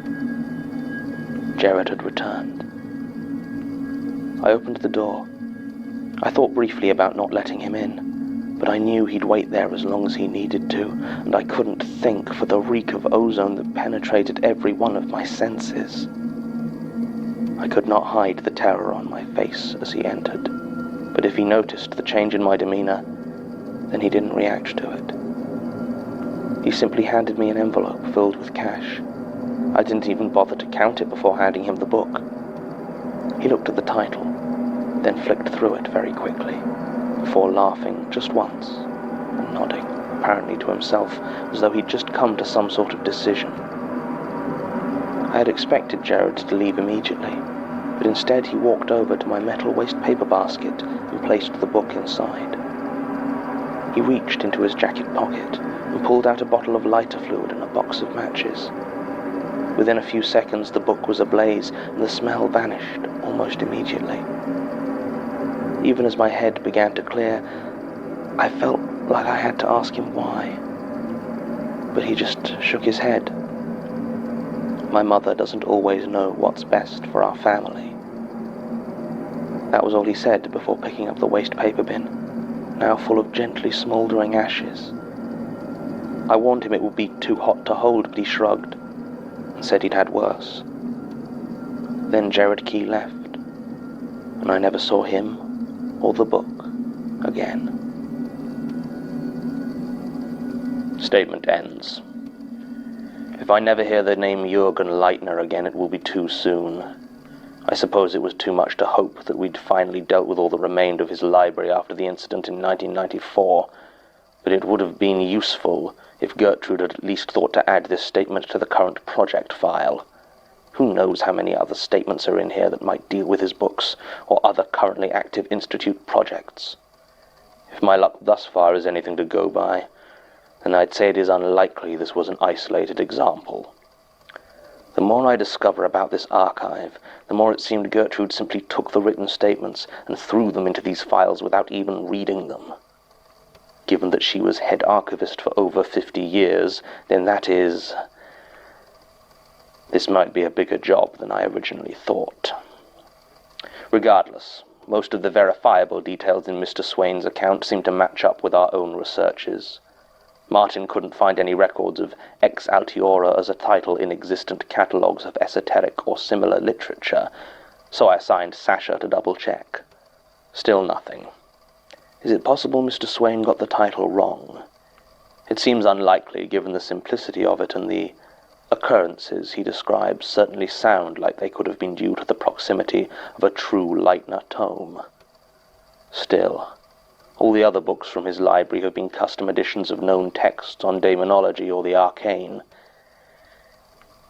If there are Leitners out there that we haven't even heard of, I fear that may be cause for some small alarm.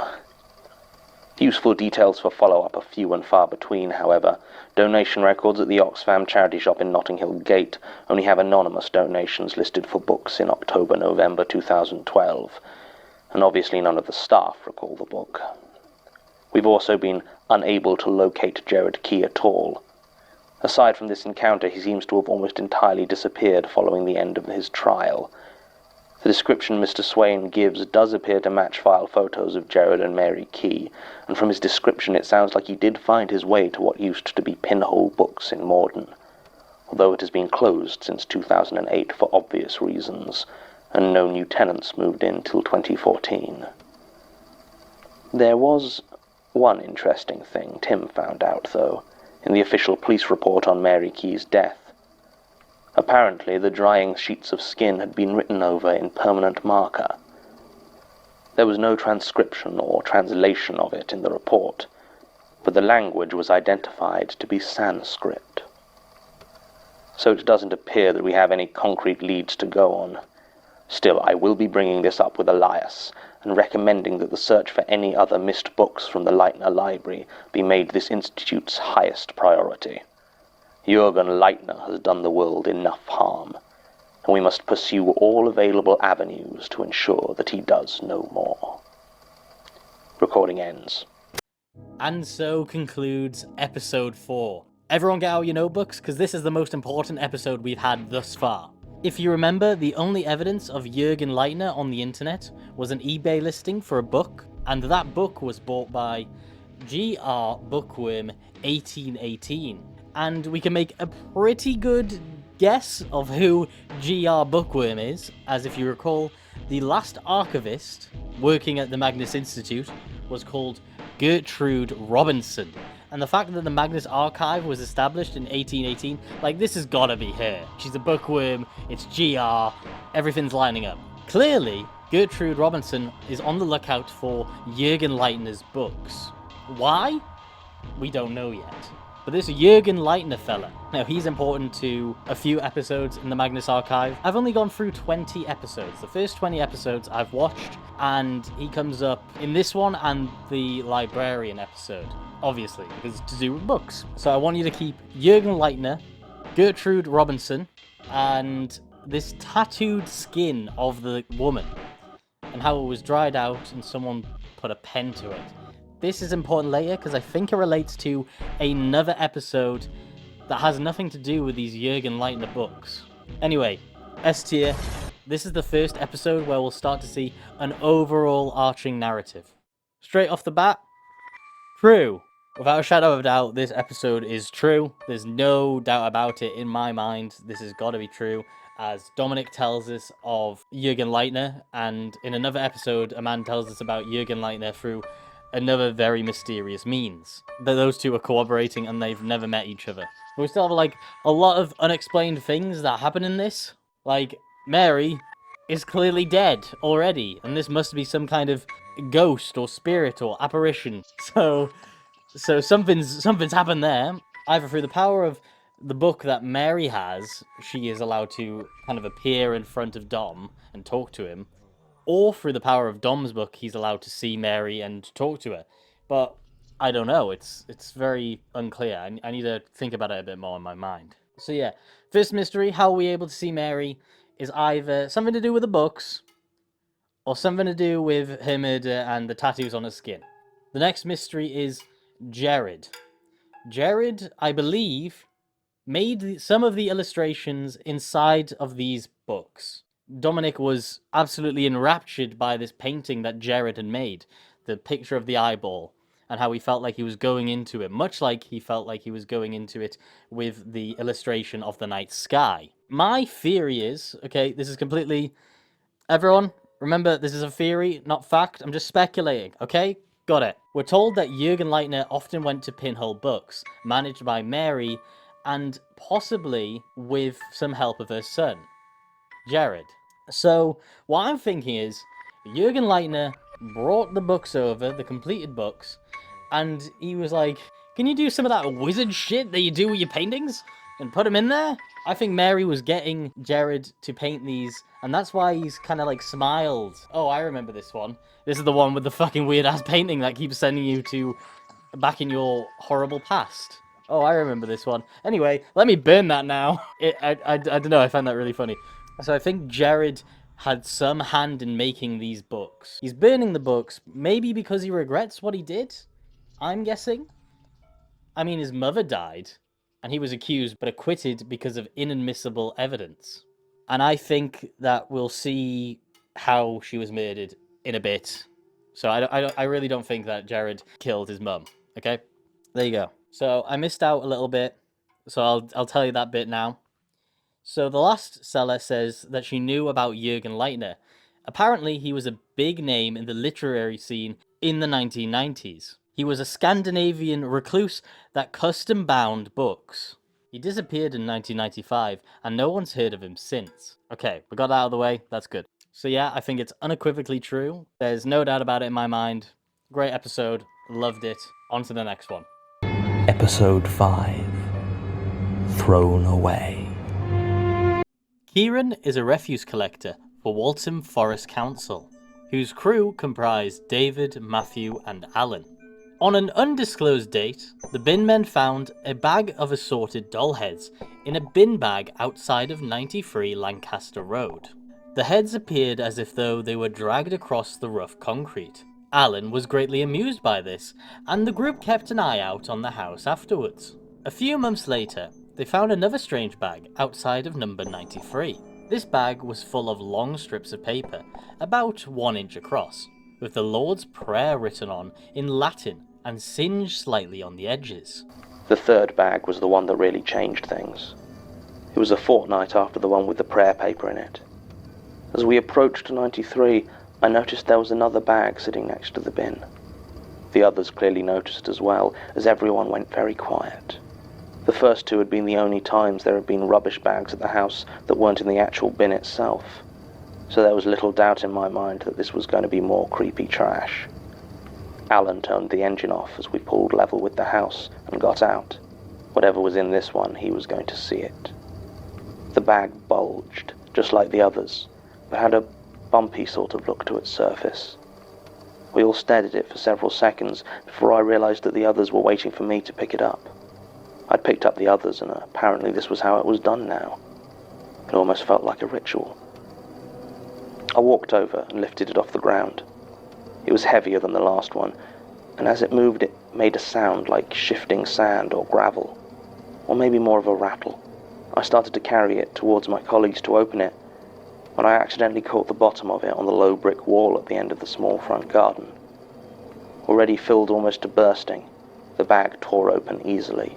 From the newly ripped hole poured teeth. Hundreds, thousands of teeth. They came streaming down in a waterfall of white, cream and yellow, bouncing as they hit the pavement and gradually forming a pile of astounding size. When the bag was finally empty, we just stood there in silence, staring at the mountain of teeth that now lay on the ground before us. They looked like human teeth to me, but I wasn't exactly an expert, and I sure as hell didn't want to check closer. Finally, David broke the silence by vomiting loudly into a nearby drain, and I backed away from the grisly mound. Even Alan looked shaken by this. I suppose some things are disconcerting, however grim your interests. We phoned the police. That's something else that people always forget about garbage men. We're perfectly capable of calling the police if we see obviously illegal stuff being thrown away. Usually we don't bother if it's just something small, but this... For this, we phoned the police. They came in surprisingly good time, and I reckon they were even more freaked out than we were. One of them took our statements while the other went up to the house itself to check on the occupants and see if they knew anything about the teeth. As the officer knocked on the door, we all strained to get a better look at what greeted her. There was no way after all this we were going to pass up a chance to actually get a look at the residents of 93 Lancaster Road.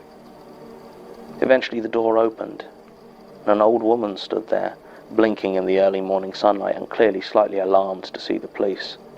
Needless to say, the old lady and her husband had no idea about any of the weird bags that had been appearing in their rubbish, and seemed properly upset when they were given the details. The police spent a good 10 minutes doing their best to collect up all the teeth, and we were sent on our way. I have no idea what, if anything, the investigation turned up. Certainly I was never contacted by them again, and if any of the rest were, they didn't mention it. And for a while that was it. We kept an eye out whenever we were headed down Lancaster Road, but didn't encounter any further ominous garbage bags. I thought maybe the involvement of the police had scared off whoever was leaving them. Maybe the police had caught the culprit and just hadn't told us. I did start to notice, though, that Alan wasn't doing well. He was often late to his shift, and when he finally got there he'd be exhausted and grumpy, snapping at everyone and rudely brushing off anyone asking about his health or how he was doing. He seemed even worse whenever we approached the end of Lancaster Road, sometimes speeding up the truck slightly so that we had to run to keep up. Eventually, after I tripped over the curb while hurrying and twisted my ankle, I confronted him, told me that whatever was going on with him, he could talk about it or get over it, but that he clearly needed to deal with something. He got very quiet, and said he'd been watching number 93 some nights. Said he wanted to see whoever was dropping this stuff off, that he had to know. I don't know what I expected. Trouble at home maybe, or depression, but this took me by surprise. I told him it was a really bad idea, that if the police were still investigating, they were more than likely to pick him up as the culprit, and even if they didn't, the old couple at 93 could just as easily get him arrested for harassment or stalking. Alan nodded along and agreed with me as I spoke, but I could see he wasn't listening. He just said again that he needed to know, told me he'd be careful, as though that was meant to reassure me. It didn't, but I could see I wasn't going to talk him out of it, and we ended in an uncomfortable silence. What I didn't say is that I'd almost done the same thing myself once or twice. There was something about this, beyond anything else I'd encountered, that, I don't know, it drew me in almost as much as it disgusted me.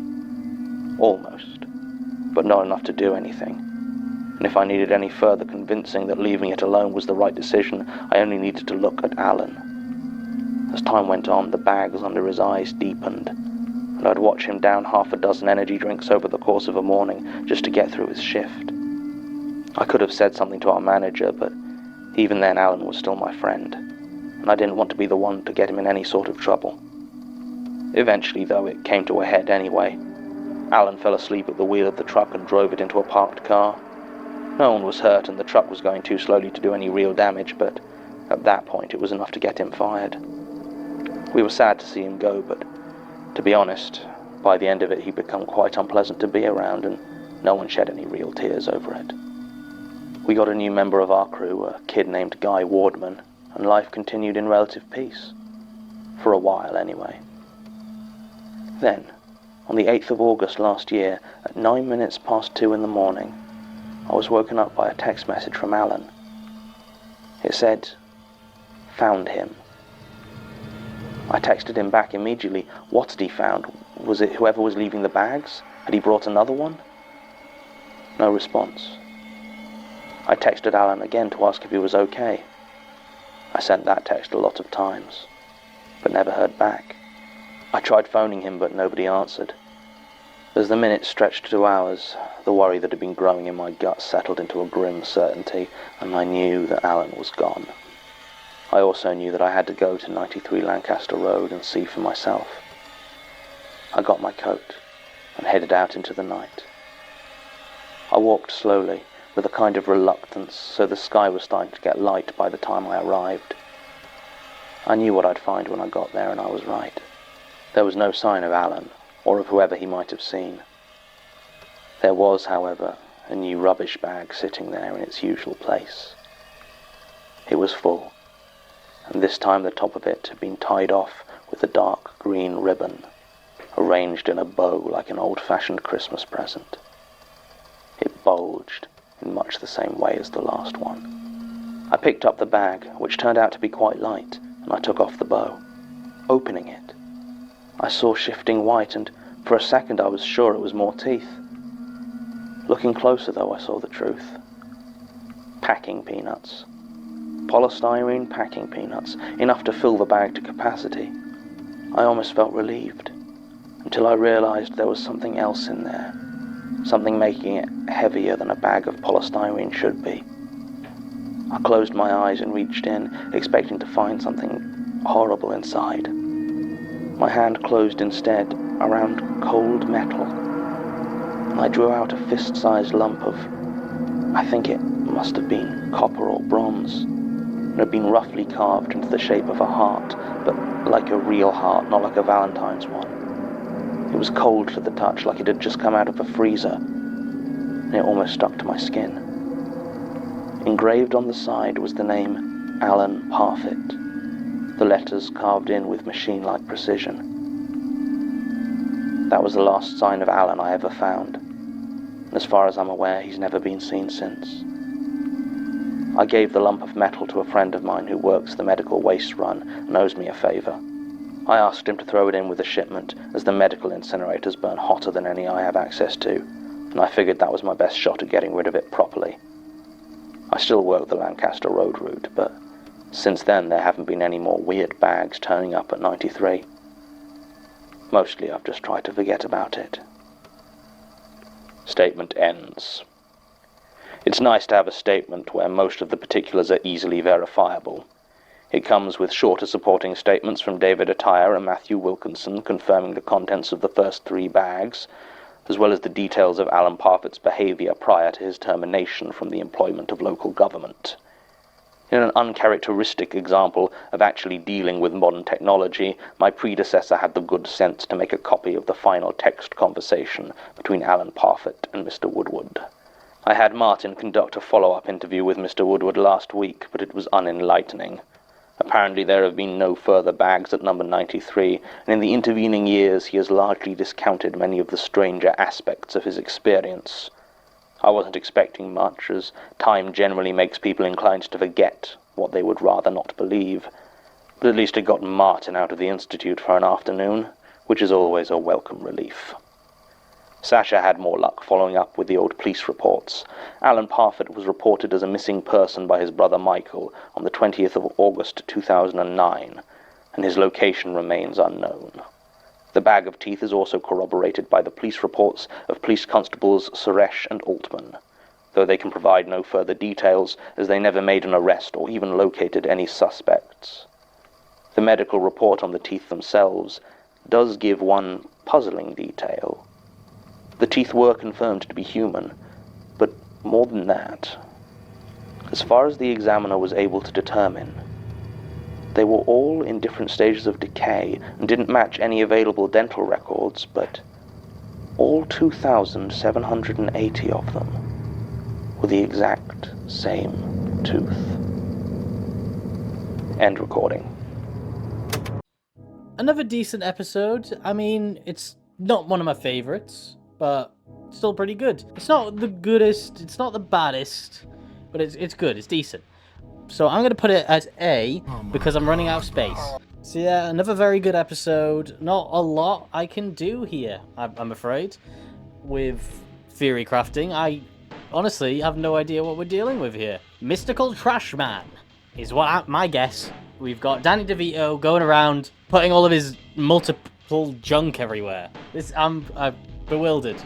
If anyone could think of like a theory for this would be great. Is it true or false to the Magnus Archive? I have to say it again, it's true. It's goddamn... Oh, it's true. The garbage crew said, like, yep, this happened.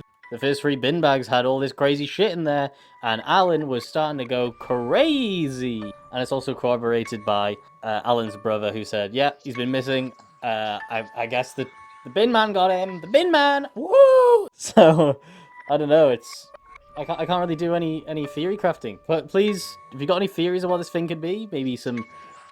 it could have some kind of demon aspect if there's Lord's Prayers involved. As Lord's Prayers give you strength to resist temptation, give you strength to, carry on your daily life. So, some link to Christianity maybe? I don't know.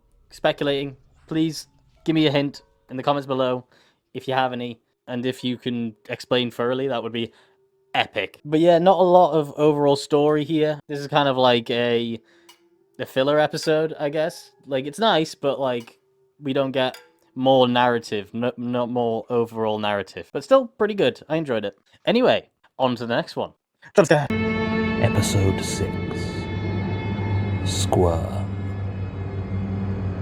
Timothy Hodge was a freelance designer, working from his flat in Brixton on various projects.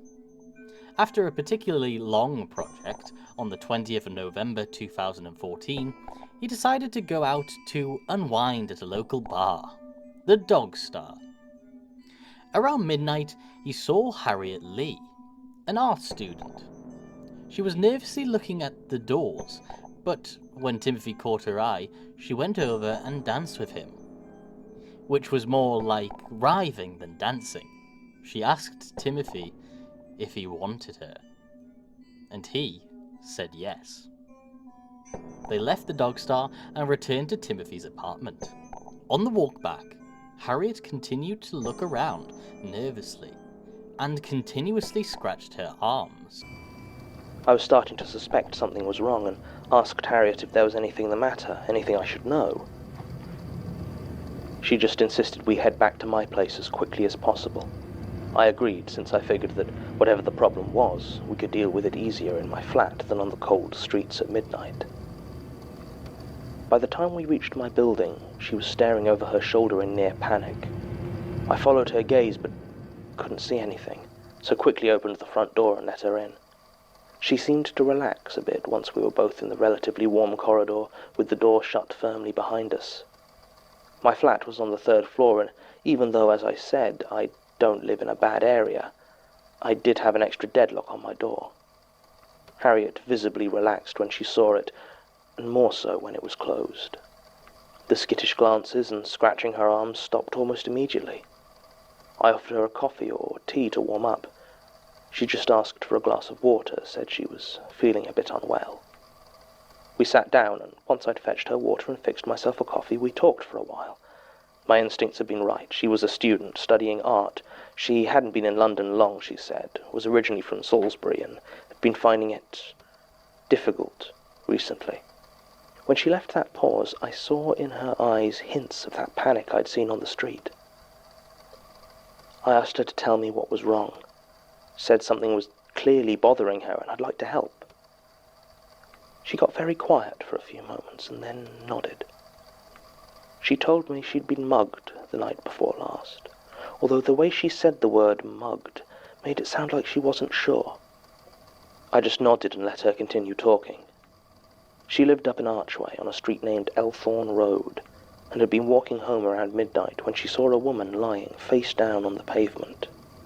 This woman wore a long red dress, and Harriet said she could see it shifting in the orange glow of the street lamps, as though something was moving underneath it. Harriet was close to her house, which she shared with several other students, so she said she was maybe less careful than she should have been, and had approached, calling out and asking if the woman needed help. There was no response, but all movement stopped, and the red dress went very still. Suddenly, far quicker than Harriet could have expected, the woman leapt to her feet and sprinted directly towards her, seizing her by the shoulders and pushing her back against a nearby wall. It happened so fast that Harriet said she had never really gotten a good look at the woman beyond her dress, a head of long matted black hair and wide staring eyes. The woman growled something at her, but Harriet couldn't make it out. She tried to ask what the mugger wanted, but as she did, she felt a sudden pain in her stomach as though she'd been stabbed, which is exactly what she thought had happened. She told me that she had fallen to the ground and lost consciousness almost immediately. When she awoke, the woman in the red dress was gone. Harriet had expected to find herself lying in a pool of blood from her stomach wound, but could instead find no trace of any injury anywhere, except for some scraped knees where she had fallen to the floor. She had staggered home and tried to sleep it off. Since then, she said she'd been seeing that woman everywhere she went. She felt like she was being followed all the time and couldn't stay in her own home, so whenever she did, it was like this weight was dragging her down. Her skin became so itchy as to be nearly unbearable. Harriet had apparently tried to go to the police, but said as she approached the station she was overcome with such a powerful nausea that she threw up on the pavement. She had tried the hospital, but they just told her there was nothing obvious and to make an appointment with her doctor. She had been spending the last 3 days just wandering in cafes and bars and clubs, anywhere there were enough people that she felt safe. She just didn't know what to do. By now, Harriet was crying, and I felt like a complete asshole for having brought the issue up. I mumbled some apologies. I don't know what I said. I was just trying to make her feel better.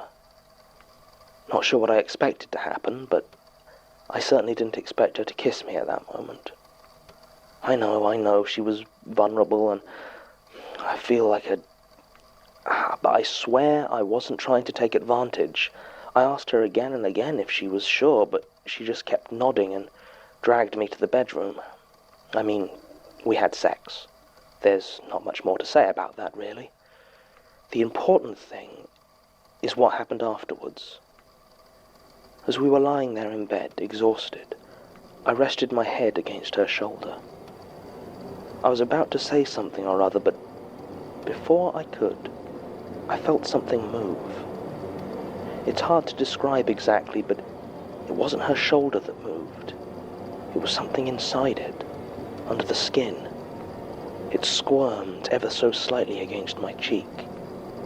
I shot up in bed, but the only indication that she'd noticed anything amiss was that she reached over and absent-mindedly scratched where I'd been lying. I started to relax, lie down again. Maybe I'd just imagined it, but at that moment she doubled over and groaned in sudden pain. Her eyes went wide and she clutched her stomach tightly. I tried to see what was wrong, asked if I could help, but she just pushed me away. I had no idea what to do, so I ran out and towards the bathroom. My mind was going completely blank, and I couldn't remember whether I had any painkillers or indigestion medicine, or should I be calling an ambulance? I wasn't sure, and I ended up rooting through my medicine cabinet looking for, I don't know, anything that might have helped. I could still hear Harriet moaning in agony from the bedroom, and had just made up my mind to call for an ambulance when I heard something that stopped me dead in my tracks. It's hard to really describe the sound that came from the bedroom. The closest I could come would be to say it sounded like an egg being dropped onto a stone floor. A sort of wet, cracking thump. And then silence. Harriet was no longer making any noise at all. I slowly, very slowly walked back towards the bedroom. The door was open, but I hadn't turned the light on, so there was little to be seen inside except darkness. I could have turned on the light in the hall, I suppose, but something inside made me think that I didn't want a good look inside that room. I stopped at the threshold. The only illumination at all came from a thin sliver of light coming in through the gap in the curtains from a street lamp outside. You'll have to excuse me. What I saw is difficult to put down on paper, but it's the only way to explain why I had to do it. Why setting my flat alight and standing naked in the winter streets until the fire brigade arrived was far better than spending another second in that place. And yes, I admit here I set the fire myself. Show it to the police for all I care, I just need someone to understand. The room was unrecognizable when I returned. There was a shape on the bed where Harriet had laid, but it wasn't her anymore. I could barely make out anything, even remotely human, in the pile of pitted and warped flesh that now remained. The bed itself was slick and shiny with a dark fluid that dripped off the hanging sheets and onto the floor. But what truly repulsed me, what made me flee as I did, was what moved and squirmed on all of it. They covered every surface, the floor, the bed, what used to be Harriet, even the ceiling. A thick, moving carpet of pale, writhing worms. The flat burned for a very long time. Statement ends. This story is concerning, not because of Mr. Hodges' experience, although I'm sure it was very upsetting, if it was true, of course. In fact, the police report that Sasha was able to acquire throws doubt on much of his story. While Mr. Hodges' flat did indeed catch fire on November 20th of last year, there was apparently no evidence of arson and no human remains found inside, despite the fact that the fire was brought under control long before any significant damage was done to the structure of the building. They did find some charred organic matter in the bedroom, but it was tested and apparently wasn't human, though the report doesn't list whether its source was ever determined. I will say it does link up with the reported disappearance of one Harriet Lee, a student at Roehampton, who was reported missing shortly after this statement was originally given. She seems to match the description given here. Still, that's not really what concerns me either, though obviously it's a tragic loss of life, etc., etc. No. What I find quite alarming is that if Mr. Hodges' recollection of Harriet's tale is correct, and she was attacked by a woman in a red dress in Archway, then that matches the description and last known location of Jane Prentice. I can't find any evidence that my predecessor took follow-up action on this statement, so I've taken the step of reporting Mr. Hodges to the ECDC. We were unable to locate him to request a follow-up interview, and if he has had intercourse with one of Prentice's victims, then they'll need to deal with him sooner rather than later. I just hope it's not too late already. Recording ends. Okay, episode 6. What a thoroughly enjoyable episode. I like the fact that the guy giving the statement is embarrassed by it, and also that he was like, yeah, scared woman, I'd go out with that. I don't see any red flags there. Like, what? Like, call the police, bro. What's going on? She said she's getting stalked. But anyway, I'd give this a solid B. My video editor seems to not like the fact that this video is more than 2 hours long. It's every time I press spacebar to continue and look at what I've done for like this little segment, like if I make myself bigger or make myself smaller or, you know, add some cool effect to me, and that just takes ages. So I'm gonna have to find something a bit more efficient to, you know, do all of these episodes. Let's say if this video does better than most of my videos that happen on my channel, I will commit to making the next video about Season 1 with the overall arching narrative of the Magnus Archive. so that I can really get stuck in and give you some great content, because I kind of made this one on a bit of a whim. I was like, I really like Windigoon's style of videos. As you can see, I'm literally wearing a Hawaiian t-shirt. This is actually just a part of my regular wardrobe. I really like Hawaiian t-shirts, so, you know, I fancied wearing one, and I was like, oh, I'm wearing a Hawaiian t-shirt, and I've now got a green screen, and I've got a mask, so, duh, I'm gonna do a Windigoon style video. So, if you're wondering why, this kind of feels a bit ramshackle, and I'm kind of, you know, just kind of winging it. That's why. Like, but yeah, another solid episode, and obviously it is absolutely true. I really should have thought about how much I could use this ranking system before I committed to it, because none of the ones that I covered are false. I mean, I'm pretty sure one of them is false that I'm thinking of. The one with the climbers, I think that one's false, because it just feels false. I don't know why. Maybe it's because I didn't like the episode. I don't know. But yeah, absolutely solid. I really wish I could talk more about it. I will talk more about it in a different video. I'm sorry, I've left some cliffhangers in this, like the tattooed skin, and the next episode that related to that. I'm sorry. I'll fix that another day. What Gonami is trying to say is, my video editing software is struggling and crashes constantly, exceeding 2 hours of video footage. So I've had to shorten the video. Sorry. Well, I'm sorry, I'm gonna have to leave you on a bit of a cliffhanger. The video is just not gonna work. It's struggling heavily right now. So unfortunately I can't. I just wanted to bring attention to this horror series that I thought was cool, and no one's talking about it, and Windigoon hasn't got to it first, so I thought, hey, I'd give it a go. I'd give it a go at Windigoon style. But yeah, I really like the Magnus Archive. I'm only just getting into it, and if I'm like 100% into it, like if I watch a few more episodes, like if I watch the first season and then kind of come at it with both barrels, I think that'll make for an amazing video. But until then, I'll have to say farewell. I really hope you enjoyed the video. I'm sorry it's kind of an anti-climax, but hey, the video software is just not wanting to play with me at the moment.